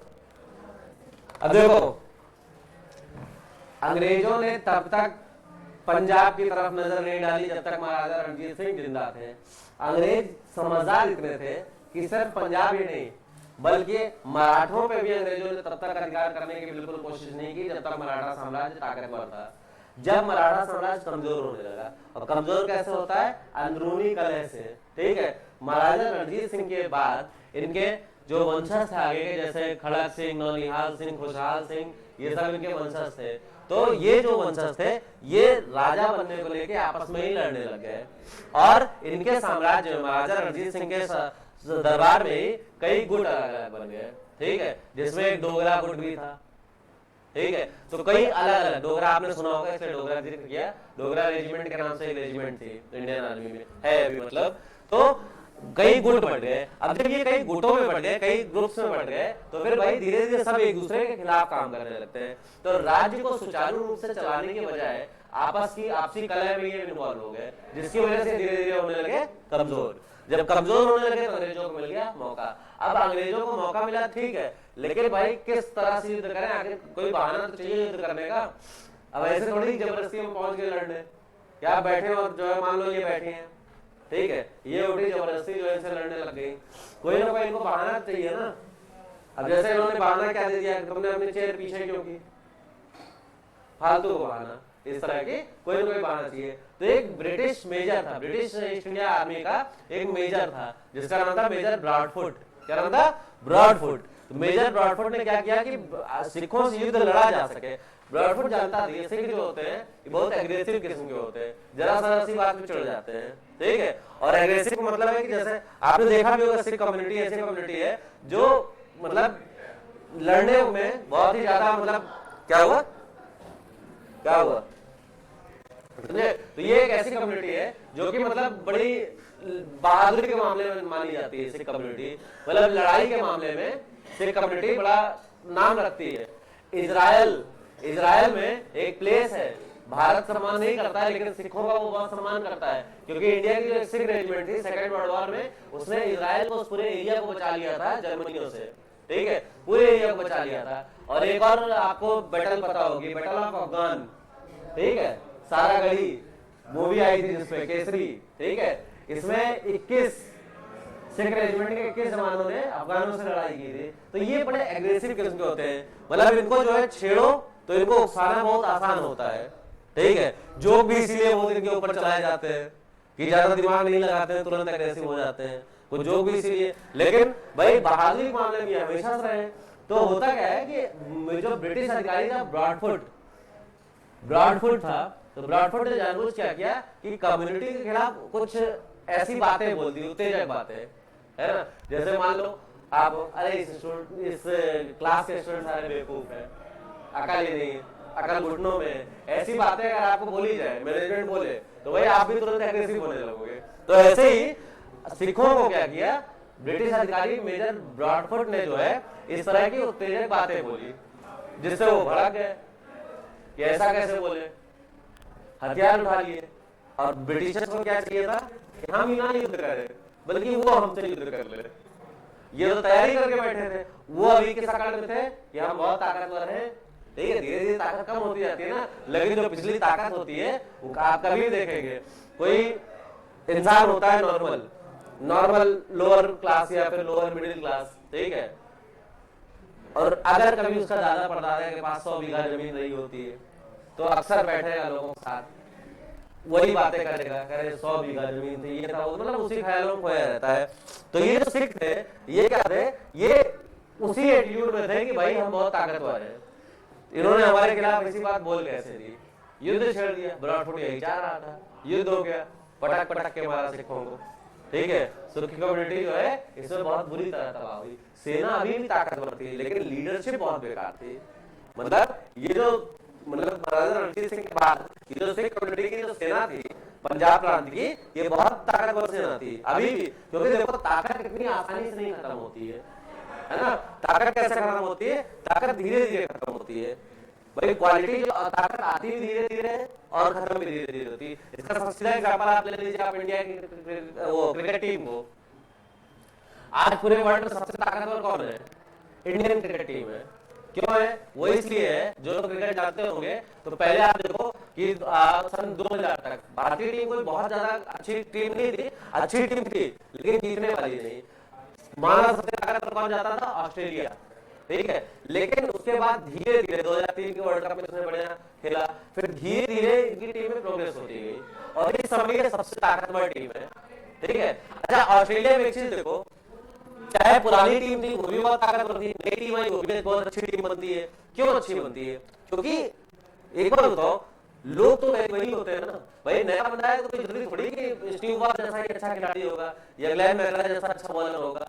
लेकिन क्या होता है ना, जब आपकी विरासत चलती रहती है ना बहुत मजबूत, तो जो नया आता है वो चाहे जैसा है उसमें कॉन्फिडेंस होता है पूरी तरह से, ठीक है। और जब डाउनफॉल शुरू होता है तो डाउनफॉल में भी यही होता है, ओवर एटीट्यूड की वजह से डाउनफॉल अक्सर शुरू होता है, ठीक है। इंडियन क्रिकेट टीम जैसे रही है, तो ये क्रिकेट टीम धीरे धीरे कॉन्फिडेंट होती गई है, ठीक है। सौरभ गांगुली की कैप्टनसी धीरे धीरे उठना शुरू, कॉन्फिडेंट होते गए और आज पूरे वर्ल्ड में सबसे ज्यादा पैसा बीसीसीआई के पास है और जिसके पास पैसा रहता है कॉन्फिडेंस बहुत रहता है और उसके कॉन्फिडेंस में काफी चीजें अच्छी हो भी जाती है। तो जो ये सिख कम्युनिटी थी ये ताकतवर तो थी लेकिन इनका डाउनफॉल शुरू हो गया था। ये क्या सोच समझ रहे थे कि जोश जोश में क्या हम ताकतवर हैं और ये ब्रिटिश कौन है, तो विदेशी, इनके पास इतनी ताकत कहाँ होगी।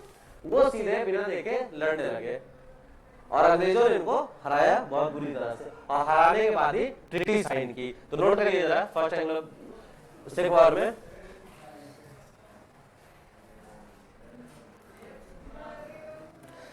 Sikh was defeated, Sikh British East India company की तरफ से मेजर ब्रॉडफुट था, ठीक है। और उधर लिख लीजिए, बताइए रहा हूं,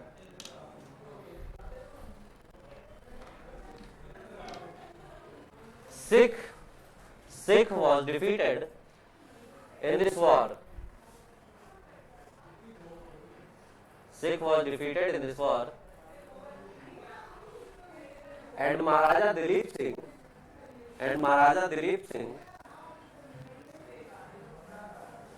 had to make Treaty of Lahore in 1846. Treaty of Lahore in 1846. इस युद्ध में सिखों की पराजय हुई, इस युद्ध में सिखों की पराजय हुई एवं महाराजा दिलीप सिंह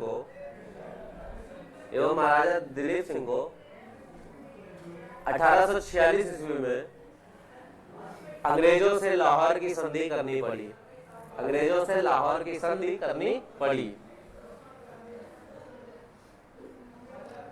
अब इस संधि में क्या हुआ? इस संधि में दो चीजें हुई।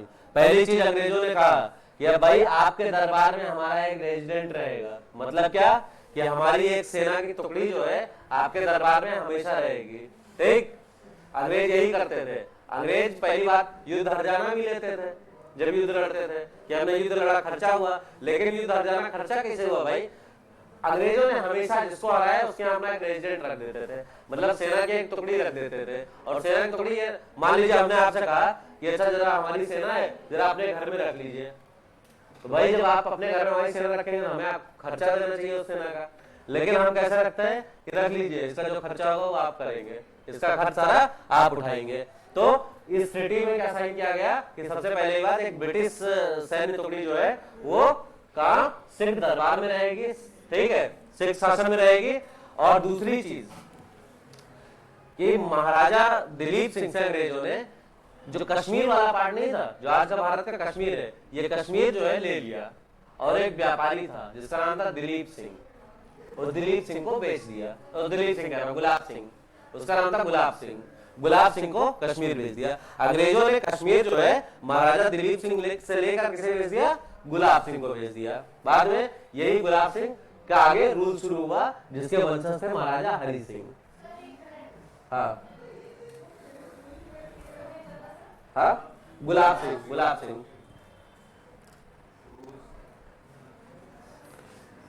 रोजरी नाम ही गुलाब था।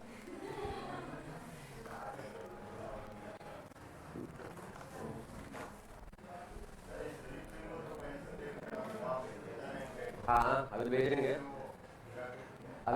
इसको थोड़ी देर बाद। अभी दिलीप सिंह बहुत छोटा है उम्र में, सिग्नेचर करवा लिया गया है, ठीक है। अभी दिलीप सिंह उम्र में बहुत छोटा है, ठीक है। ये जो दिलीप सिंह रूलर है ना, ये रूलर इसलिए है क्योंकि खरत सिंह के बाद दिलीप सिंह की मां को समझ में आ गया कि भाई ये लोग राज्य बर्बाद कर देंगे, तो उसने दिलीप सिंह को जो है अपॉइंट कर दिया रूलर, और खुद बन गई उसके केयर टेकर, ठीक है। तो राजा तो ऑफिशियल कौन है? दिलीप सिंह ही है, ठीक है। तो दिलीप सिंह ने ट्रीटी साइन कर दी। अब second Anglo Sikh war 1848 to 1849, 1848 से 1849।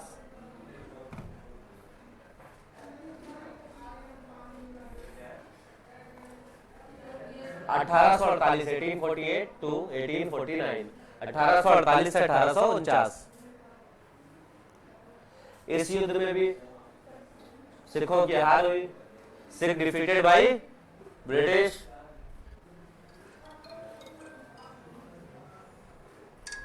Sikh defeated by British.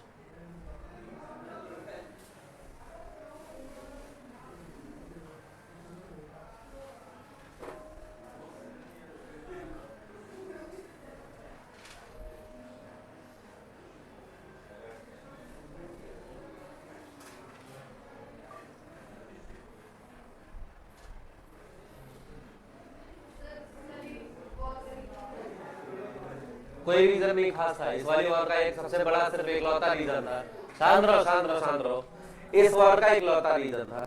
Lord Dalhousie as a governor बन के भारत आया, और इसकी नीतियों में जो सबसे मुख्य नीति थी वो थी डॉक्ट्रिन ऑफ लैप्स, यानी कि राज्य अधिग्रहण की नीति, है ना। मतलब जब जमीन को हथियाना है, मतलब अंग्रेजों का साम्राज्यवादी विस्तार करना है। मतलब अब किसी भी जगह पे, जो अब तक अंग्रेज क्या कर रहे थे, किसी जगह जीत के वहां से पैसा कमा रहे थे, यानी कि रेवेन्यू कर रहे थे। लेकिन अब इनकी नीति क्या आ गई कि भाई आप हमारा शासन चलाना है, एडमिनिस्ट्रेशन चलाना है। अच्छा, अभी तक आपने कहीं देखा कि अंग्रेज कहीं रूल कर रहे हैं? रूल कहीं नहीं कर रहे हैं। हरा देते हैं, पैसा ले लेते हैं, व्यापारी फायदे सारे ले लेते हैं, ट्रीटी साइन कर लेते हैं, ठीक है। लेकिन अब अंग्रेजों की नीति क्या आ गई कि भाई अब हमें करना है शासन, और इसके लिए बनाना है एडमिनिस्ट्रेशन, ठीक है। तो इसलिए नीति लाई गई डॉक्ट्रिन ऑफ लैप्स, जो कि किसकी नीति थी? लॉर्ड डलहौजी की थी। अब जब धीरे धीरे कब्जा करना है, तो कब्जा करने के लिए बहाना चाहिए ना, कि कैसे कब्जा करेंगे। तो कब्जा करने के लिए सबसे पहला बहाना आया, वो बहाना आया कि भाई ये अपना शासन सही से चला नहीं पा रहे, ठीक है, मतलब कुशासनकार हो, ये अपना शासन सही से चला नहीं रहे और ये षड्यंत्र रच रहे किसके खिलाफ, अंग्रेजों के खिलाफ, ठीक है, इसलिए अब इन पे हमला करते रहे। हमला करके इन्होंने हरा दिया सिखों को हरा दिया, मतलब पंजाब प्रांत को अब अपने कंट्रोल में ले लिया। साथ ही साथ महाराजा दिलीप सिंह की उम्र बहुत कम थी, ठीक है, शायद 12 या 13 साल उस समय उम्र थी महाराजा दिलीप सिंह की, ठीक है। तो महाराजा दिलीप सिंह को से ये ट्रीटी साइन की गई और इस ट्रीटी में क्या कहा गया कि भाई अब से जो पंजाब है, पंजाब हम देखेंगे, आप जो है यहाँ के रूलर नहीं रहेंगे। ठीक वैसे ही जैसे उधर नाना साहब की हालत हो गई कि कहाँ भेज दिया गया, बिठूर भेज दिया गया। दिलीप सिंह से कहा गया कि यार देखो भाई बच्चे हो, पढ़ो लिखो आगे बढ़ो, इसलिए जाओ इंग्लैंड, हम तुमको भेज रहे हैं इंग्लैंड पढ़ने लिखने के लिए, तो इंग्लैंड जाओ और वहां पढ़ो लिखो। हाँ राजा रहे हो तो भाई राजा रहे हो तो फिर ऐसे भी तुम्हारी इतनी बोली एकदम लेविस लाइफ जीने की आदत है, मर जाओगे अगर नहीं जी पाओगे, पैसा नहीं रहेगा तो हर साल तुमको 5 लाख रुपए हम क्या दे देंगे, पेंशन दे देंगे। सोचो एक युद्ध लड़के 3-3 करोड़ रुपए लेते थे और पेंशन कितनी देते थे, 5 लाख रुपए, ठीक है, तो 5 लाख रुपए तुमको हर साल पेंशन देंगे हम, तो उस पेंशन जीवित रहो, बाकी पंजाब का एडमिनिस्ट्रेशन कौन चलाएगा, ब्रिटिश चलाएंगे, ठीक है। तो इसी तरह से महाराजा दिलीप सिंह को उन्होंने भेज दिया इंग्लैंड, और जब इंग्लैंड भेजा तो इंग्लैंड भेजने से पहले इंग्लैंड जा रहे हो वहां जाके महारानी से मिलना, और ऐसे ना मिलना, प्रोटोकॉल होता है, कुछ गिफ्ट ले जाओ। तो चोरी का जो हीरा था, ठीक है, उसको उन्होंने क्या किया, एज अ गिफ्ट में कन्वर्ट कर दिया। अंग्रेज उसे छीन के ले गए कोहिनूर हीरा, भारत का जो कोहिनूर हीरा था वो मुगल साम्राज्य के पास हुआ करता था, ठीक है। नादिर शाह जब भारत आया तो दिल्ली लूटा उसने, तो तख्त ताज, ठीक है, मयूर सिंहासन ले गए मोहम्मद शाह रंगीला से, है ना, रंगीला नाम ही रंगीला था उसका, रंगीला था इंसानी इस वजह से रंगीला नाम था उसका, नाम उसका था मोहम्मद शाह। अब यहाँ से देखो कोहिनूर की कहानी समझ लो ताकि कहीं कंफ्यूजन ना रहे। हाँ किसका, हाँ था, अभी लिखवाते हैं, ये भी नाम बताते हैं। हाँ तो फिर जब ये ट्रीटी ये भी लाहौर में ही खाई हुई थी, तो पहले ये कहानी समझ लो हीरे वाली पूरी एक सीक्वेंस। भाई ये हीरा किसके पास था, कोहिनूर मुगल बादशाह के पास था, और मुगल बादशाह का सिंहासन मयूर सिंहासन था, एकदम जबरदस्त खूबसूरत था, उसी में जड़ा हुआ था ताज में, ठीक, कोहिनूर हीरा। नादिर शाह जब भारत आया तो मुगल बादशाह इस समय था मोहम्मद शाह, अय्याज एक नंबर का था, ठीक है, दिल्ली में बैठा रहता था, कोई काम नहीं था। औरंगजेब के बाद जो सबसे ज्यादा लंबे समय तक रूल किया वो उसी ने रूल किया, क्यों, क्योंकि उसको ज्यादा मतलब नहीं था, तो लोग अपने मस्ती में भ्रष्टाचार कर रहे थे, इसको भी नहीं हटा रहे थे, तो इसने सबसे लंबा रूल किया। और शौक इसके बड़े अलग अलग थे, मतलब महिलाओं के कपड़े पहनने शौक थे, दरबार में आता था महिलाओं के कपड़े पहन के, है ना। हाँ और जब नादिर शाह अफगान से आया अटैक करने, तो इसके वजीर ने कहा कि हुजूर नादिर शाह की सेना चली आ रही है अटैक करने, इसको कोई फर्क नहीं, बढ़िया ये रात में शाम को क्या करता था, माहौल बना देता था शराब मदिरा का, औरतों के कपड़े पहन चला आता था और उसके बाद गाना बजाना शुरू रखता था। अब इसके वजीर बता रहा है कि नादिर शाह की सेना पहुंच रही है, अरे कोई इंटरेस्ट नहीं ले रहा, पढ़ा दे तो कोई दिक्कत नहीं, हम अपनी मस्ती में, ठीक है। नादिर शाह की सेना पहुंच गई पानीपत तक, सोनीपत तक पहुंच गई, तब जाके फिर वजीर ने बताया, तब जाके इसको टेंशन हुई ना, इसको मोहम्मद शाह रंगीला को टेंशन हुई। तो जब टेंशन इसको हुई तो फिर जब कोई भी मुगल बादशाह या किसी बादशाह को टेंशन होगी भाई हमला होने वाला है, तो क्या करेगा, आप मोटिवेशन करेगा ना अपने सिपाहियों में, अपनी सेना में मोटिवेट करेगा कि लड़ने के लिए तैयार हो जाओ, जंग यही होती है, बहादुरी ये होती है, ठीक है, सर कट जाएगा लेकिन जो है हथियार नहीं छोड़ेंगे, ऐसी चीजें, तो शेरों तैयार हो जाएंगे, मोटिवेट करेंगे मुगल बादशाह। मुगल बादशाह कह रहे हैं यार ये तो बड़ी टेंशन की बात है, एक काम करो, क्या युद्ध लड़ना, लाल किले के चारों तरफ जो है वो औरतों की साड़ियां टांग दो पर्दे बना के, मतलब खुद कितना जो है सोच क्या रहा है, जो उसको लग रहा है जो खुद सोच रहा है वही सही हो, वही वो भी सोचेगा। तो वजीर मालिक साड़ियां क्या कहूंगी, उसका क्या काम, कहता है कि नादिर शाह सोचेगा इसके पीछे औरतें हैं तो इधर नहीं आएगा, मतलब जंग नहीं लड़ रहा है, बचने की तरकीब निकाल रहा है। रंगीला नाम उसका इसीलिए पड़ा क्योंकि जो है उसको औरत बनने का बहुत शौक था, इसलिए जो है उसका नाम रंगीला पड़ा, ठीक है। फिर नादिर शाह आया, बहुत अच्छे से कूटा मोहम्मद शाह को, और ले गया भारत का जो तख्तो ताज था, मयूर सिंहासन, मतलब जो सिंहासन था ना मुगल साम्राज्य का, वो शाहजहां ने बनवाया था, वो सिंहासन ले गया और साथ ही साथ ले गया कोहिनूर हीरा। अब कोहिनूर हीरा जब वो लेके चला गया, ठीक है, तो अब कोहिनूर हीरा कहां पहुंच गया? अफगानिस्तान। फिर वो अफगानिस्तान में था। अफगानिस्तान में नादिर शाह के बाद अहमद शाह अब्दाली वगैरह, ठीक है, ये सब भी रहे, ठीक है। इन सब के बाद एक रूलर था शाह शुजा अफगानिस्तान का, जिसको अपने ही राज्य के अपने ही चचेरे भाइयों से खतरा था, उसको शाह शुजा को मार के गद्दी हथियाना चाहते थे। तो शाह शुजा बच के भाग रहा था, उसकी हेल्प की थी किसने? महाराजा रणजीत सिंह ने। तो खुश होकर उसने महाराजा रणजीत सिंह को एज अ गिफ्ट जो है कोहिनूर हीरा, जब वो रूलर बना शाह शुजा, तो फिर उसने रूलर बनते ही महाराजा रणजीत सिंह को एज अ गिफ्ट, मतलब दोस्ती को आगे बढ़ाने के लिए, भाई दोस्ती कैसे बढ़ाई जाती है, ठीक है, दो लोगों में कोई खास बातचीत, इन दोनों लोगों में कोई खास बातचीत व्यवहार नहीं है, ये जो है अगले दिन इनके लिए कुछ गिफ्ट लेते हैं, तो तीसरे दिन ये भी इनको लगे हम भी ले चलते हैं, गिफ्ट का ही आदान प्रदान हो रहा है। लड़कों पे अप्लाई नहीं होता ये, वो क्या करते हैं गिफ्ट ले लेंगे, कहेंगे ठीक है, ठीक है, लेकिन जो थोड़े बहुत डिसेंट लोग होते हैं, सभ्य लोग होते हैं, उनमें ये होती है सभ्यता। तो महाराजा रणजीत सिंह को कोहिनूर गिफ्ट किया गया, तब से कोहिनूर कहां पे था? पंजाब प्रांत में था कोहिनूर हीरा। अब महाराजा रणजीत सिंह के बाद दिलीप सिंह को हराया गया, ट्रीटी साइन की गई, तो दिलीप सिंह को बोला गया कि लंदन में जाके पढ़ो। अब इतना बेशकीमती हीरा था वो, तो इतना बेशकीमती हीरा, भाई इतिहास को भी तो देखना होता है। हर इंसान जानता है कि हम कोई ऐसे काम न करें कि कल को इतिहास में हमारे लिए ये निगेटिव चीज यूज होने लगे। तो अंग्रेज नहीं चाहते थे कि हम ये दिखाए जाए आगे फ्यूचर में इतिहास को कि भाई हम हीरा लूट के ले गए।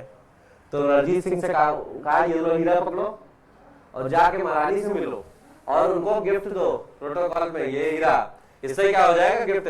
तो अंग्रेज आज भी कहते हैं, भारत जब कहता है कोहिनूर के बारे में, तो अंग्रेज आज भी कहते हैं वो तो महाराजा दिलीप सिंह ने जो है गिफ्ट दिया था हमारी रानी को, ठीक है, तो वो गिफ्ट में काउंट हो जाता है। तो हीरा जो है पहुंच गया लंदन ऐसे, और इसी के साथ इधर पंजाब की बादशाह खत्म। पंजाब में अब एडमिनिस्ट्रेशन किसका चलेगा? ब्रिटिश का। ब्रिटिश हुकूमत वहां पर शुरू हो जाएगी। और इसी तरह से धीरे धीरे अब देखो पूरे भारत पे, भारत का ये निचला हिस्सा मैसूर, मराठा, बंगाल और इधर पंजाब, चारों हिस्से पर धीरे धीरे अधिकार किसका हो गया? अंग्रेजों का। अब ब्रिटिशर्स का जब अधिकार हो गया यहाँ पर, तो फिर अब अंग्रेज क्या चलाएंगे? एडमिनिस्ट्रेशन, अब सीधे शासन कर रहे हैं। और अधिकार क्यों किया? शासन करने में क्या इंटरेस्ट है? एक बात बताओ, क्या फालतू में जनता की टेंशन लेने का किसी शौक होता है? ये नेता इतने काबिल है भारत के कि खाली जनता के लिए अपनी जो है सिरदर्दी लेते हैं। भाई अगर आप वास्तविक रूप से किसी के लिए रिस्पॉन्सिबिलिटी लेते हो तो फिर बहुत सिरदर्दी का काम है। और यहाँ तो नेता जो है लाखों लाखों करोड़ों करोड़ों जनता की सिरदर्दी ले लेते हैं। क्यों ले लेते हैं? क्योंकि इनके नाम पे वो वहां पे क्या करेंगे? पैसा कमाएंगे वो, है ना। तो ब्रिटिशर्स ने जब एडमिनिस्ट्रेशन अपना फैला लिया, तो अब इसका सबसे बड़ा मुख्य उद्देश्य क्या था? पैसा। और पैसा कहां से आएगा? रेवेन्यू से। फ्री का पैसा ना रेवेन्यू का। भाई मैं फालतू में पहुंच जाऊं पड़ोसी की कोचिंग में, ठीक है, और सारे काम वो कर रहा, सिरदर्दी वो ले रहा है, मैं पहुंच जाऊं, लाओ कितने पैसे रखे हैं, काउंटर निकालो, रोज पैसा लेके रोज 25-30 हजार 50 हजार आ रहा, रोज उठा के लेके चला रहा हूं। तो ये तो फ्री का हो गया ना हमारे लिए। तो ये तो सबसे एक्सपेंसिव, सबसे कम। तो अब जो है यहीं पर रेवेन्यू की शुरुआत हुई। और अब तक तो रेवेन्यू लिया ही जा रहा था, अलग अलग जगह पे कब्जा करके अलग अलग जगह से रेवेन्यू वसूला जा रहा था। लेकिन अंग्रेजों ने सोचा कि भाई अब ये हमारे रेगुलर इनकम का सोर्स है। तो एक चीज होती है कि जब आप कोई काम कर रहे होते हो टेम्परेरी बेस के, तो फिर आप क्या करते हो कि बस रोज वो काम करते हो, जहां टैक्स लग गया तो लग गया, ठीक है, वो टेम्परेरी हो जाता है। लेकिन जब आप देखते हो यही से हमारी सबसे ज्यादा इनकम हो रही है, आप उस काम को ऑर्गेनाइज कर लेते हो, नहीं कर लेते हो। जैसे एक एग्जांपल बताता हूं, आप में से बीएड वगैरह कितने लोगों ने किया है? बीएड या डीएलएड वगैरह, ठीक है, तो आप में से काफी लोग ऐसे होंगे जिन्होंने डायरेक्टली किसी कॉलेज में एडमिशन नहीं लिया होगा, बल्कि किसी दूसरे पर्सन या किसी ऑर्गेनाइजेशन के थ्रू कॉलेज में एडमिशन लिया होगा, है ना। तो इसमें क्या होता है, आप जैसे मान लीजिए आपने अपना इंटरेस्ट दिखा दिया कि मैं बीएड करना है, कहीं से करवा दो, ठीक है। तो अब मैंने क्या किया, मुझे पता है कि कौन कौन से कॉलेज में बीएड होता है, आपकी रिक्वायरमेंट ये है कॉलेज नहीं जाना वगैरह वगैरह, तो मुझे पता है। तो अब मैं क्या हूं, मैं नॉर्मल कोई और काम करता हूं, मान लीजिए मेरी कोई दुकान है, लेकिन मैं, या फिर मान लीजिए इंस्टीट्यूट ही है, ठीक है, मैं कोई और काम करता हूँ, लेकिन आपने अपना इंटरेस्ट दिखा दिया एडमिशन कराना है, तो हम क्या करेंगे, आपका उस जगह पे एडमिशन करा देंगे। और एडमिशन कराने में एज अ रेफरल हमें मिल जाता है कमीशन, मान लो कुछ कमीशन मिल जाता है। मान लो जैसे कितनी फीस होती है बीएड की, हाँ 70-80 हजार, मतलब 1 लाख रुपए ना, है ना। तो मान लो तो आपका एडमिशन होता है तो हमें जो है उसका इंसेंटिव मिल जाता है। लेकिन हम ये नहीं करते हैं, आपसे हमें, आपकी वजह से हमें मिल गया 10,000 रुपए का इंसेंटिव, मान लो 10% हमें मिल गया इंसेंटिव, तो अब हम क्या करेंगे, हमारे लिए कोई हो रही, हम ध्यान भी नहीं देते। लेकिन फिर किसी दिन आया, इन्होंने कह दिया एडमिशन लेना है, तो इनका भी करा दिया, फिर मिल गया इंसेंटिव। फिर किसी दिन इन्होंने कह दिया कि एडमिशन कराना है, इनसे मिल गया। तो अभी क्या है, मैं काम कुछ और कर रहा हूँ, अगर कोई आ जाता है तो ऐसे में करा देता हूँ, तो उसमें मिल जाता है मुझे इंसेंटिव। लेकिन धीरे धीरे मैं देख रहा हूँ वही बहुत लोग बीएड करना चाहते हैं, और बहुत लोग क्या करते हैं कि बीएड करना चाहते हैं, और बहुत लोग इंटरेस्टेड भी होते हैं। हमारे पास महीने में 3 आ गया मान लो, तो आप 3 ने कर लिया। तो हमें लगा कि यार ये भी काम बढ़िया है, बीएड करा के आपका बस एडमिशन कराना है, 10,000 रुपए इंसेंटिव मिल जा रहे हैं। तो हमने क्या किया, इसी काम को ऑर्गेनाइज कर लिया। तो आपने कहीं देखा होगा कि दिल्ली में कई संस्थाएं ऐसी हैं जिनका क्लियर रहता है, जैसे ये इंस्टीट्यूट है यूजीसी नेट वगैरह जीडीपी, वैसे उनका क्लियर रहता है कि बीएड के लिए मतलब संपर्क करें बीएड करने के लिए। अब जैसे एक इंस्टीट्यूट है रोहिणी में, काफी नामी है, वेदांता नाम से, है ना, तो वो काफी नामी है, ठीक है। उसका मेन यही काम है, मतलब वो टीचिंग के लिए इंस्टीट्यूट चलाता है, सिविल की कोचिंग भी यहाँ पे है उसकी, उसी की ब्रांच है वेदांता आईएएस मूर्ति नगर में। लेकिन और मैं उसकी पुरानी फैकल्टी भी रह चुका हूँ। लेकिन उसका मेन काम क्या है, बीएड का एडमिशन। मतलब उनके यहाँ जो 50 स्टाफ है, पहले मुझे लगता था कि ये इंस्टीट्यूट है, उनका 50 स्टाफ, उनका सबसे मेन फोकस है बीएड का एडमिशन लाना है। तो वो उन्होंने ऑर्गेनाइज कर लिए, है ना। अब ऑर्गेनाइज कर लिए तो इसी तरह से अंग्रेजों ने कि भाई जब इस तरह से हमारी इनकम आ ही रही है ठीक है, तो इनकम आ रही, क्यों नहीं इस इनकम को ऑर्गेनाइज कर लेते हैं। इनकम कैसे आ रही, लैंड रेवेन्यू से। तो जब लैंड रेवेन्यू से आ रही है तो नए लैंड रेवेन्यू के नए नई पॉलिसीज बना देते हैं कि हम ज्यादा से ज्यादा लैंड रेवेन्यू कलेक्ट कर सके, है ना। अब ऐसे क्या था कि हम बैठे थे, कोई ऐसे डायरेक्टली कांटेक्ट में थे, तो भाई महीने में 4-5 लोग बीएड का एडमिशन ले रहे थे, ठीक है। लेकिन हमने एक ऑर्गेनाइज बता दिया, एक ऑर्गेनाइजेशन बना दिया, डेटा कलेक्ट कर रहा है, सब कुछ मतलब चीजें कर रहा है, हम उसमें थोड़ा खर्च कर रहे हैं, प्लानिंग के साथ काम कर रहे हैं कि भाई यहाँ जो है लोग जो है ग्रेजुएट हो रहे हैं, 12th पास कर रहे हैं, तो इनको फोन कर करके परेशान कर रहे हैं, बीएड कर लो, डीएलएड कर लो, इसी में कैरियर है, ठीक है, ऐसे होता है।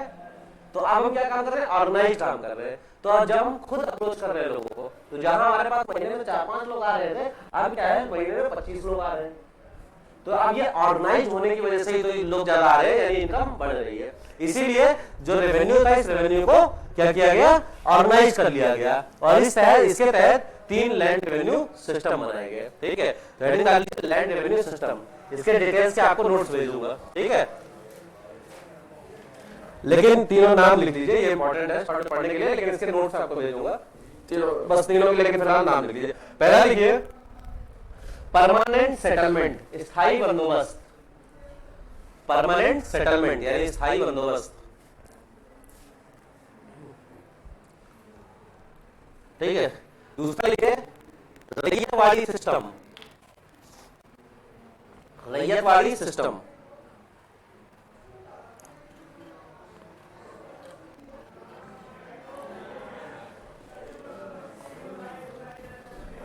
तीसरा लिखिए महालवाड़ी सिस्टम, महालवाड़ी सिस्टम। पहला स्थायी बंदोबस्त, पहला है स्थायी बंदोबस्त, दूसरा रैयतवाड़ी बंदोबस्त, और तीसरा महालवाड़ी सिस्टम या महालवाड़ी बंदोबस्त, महालवाड़ी। अब तीनों अलग अलग थे, तीनों अलग अलग जगह पे अलग अलग एरिया के अकॉर्डिंग, अलग अलग एडमिनिस्ट्रेशन के अकॉर्डिंग तीनों अलग अलग अप्लाई किए गए, ठीक है। जैसे सबसे पहले रैयतवाड़ी शुरू किया, स्थायी बंदोबस्त शुरू किया गया। स्थायी बंदोबस्त जो था ये ज्यादातर मद्रास वगैरह के क्षेत्रों में शुरू किया गया, ठीक है। नोट करिए, इसके बारे में डिटेल देंगे और पूरा सही से रहेगी। तो ये ज्यादातर मद्रास के क्षेत्रों में शुरू किया, ठीक है। रैयतवाड़ी बंदोबस्त क्या था, स्थायी बंदोबस्त में क्या चीज थी पहले ये समझ लो। स्थायी बंदोबस्त में ये था कि ठेका दे दिया गया कॉन्ट्रैक्टर्स को, ठीक है, रेवेन्यू कलेक्ट करने का, कि रेवेन्यू तुम्हें कलेक्ट करके लाना है। और इसके लिए साथ ही उदय हुआ भारत में एक वर्ग का, जिसे हम कहते हैं जमींदार वर्ग। भारत में इकलौता ये जमींदार वर्ग ही था। जब पूरा भारत चाहता था कि भारत आजाद हो जाए, तो इकलौता भारत का वर्ग था जो कभी नहीं चाहता था कि भारत से ब्रिटिश जाए। क्यों? क्योंकि ब्रिटिश से सबसे बड़ा फायदा किसे हुआ था? जमींदार वर्ग को हुआ था। ठीक है, जमींदार वर्ग को क्यों हुआ था? क्योंकि जमींदारों को ये दे दिया गया था कॉन्ट्रैक्ट कि भाई रेवेन्यू आपको लेके आना है और रेवेन्यू का एक हिस्सा आप रखोगे। ठीक है, अब जमींदारों के साथ ये स्थायी बंदोबस्त क्या था?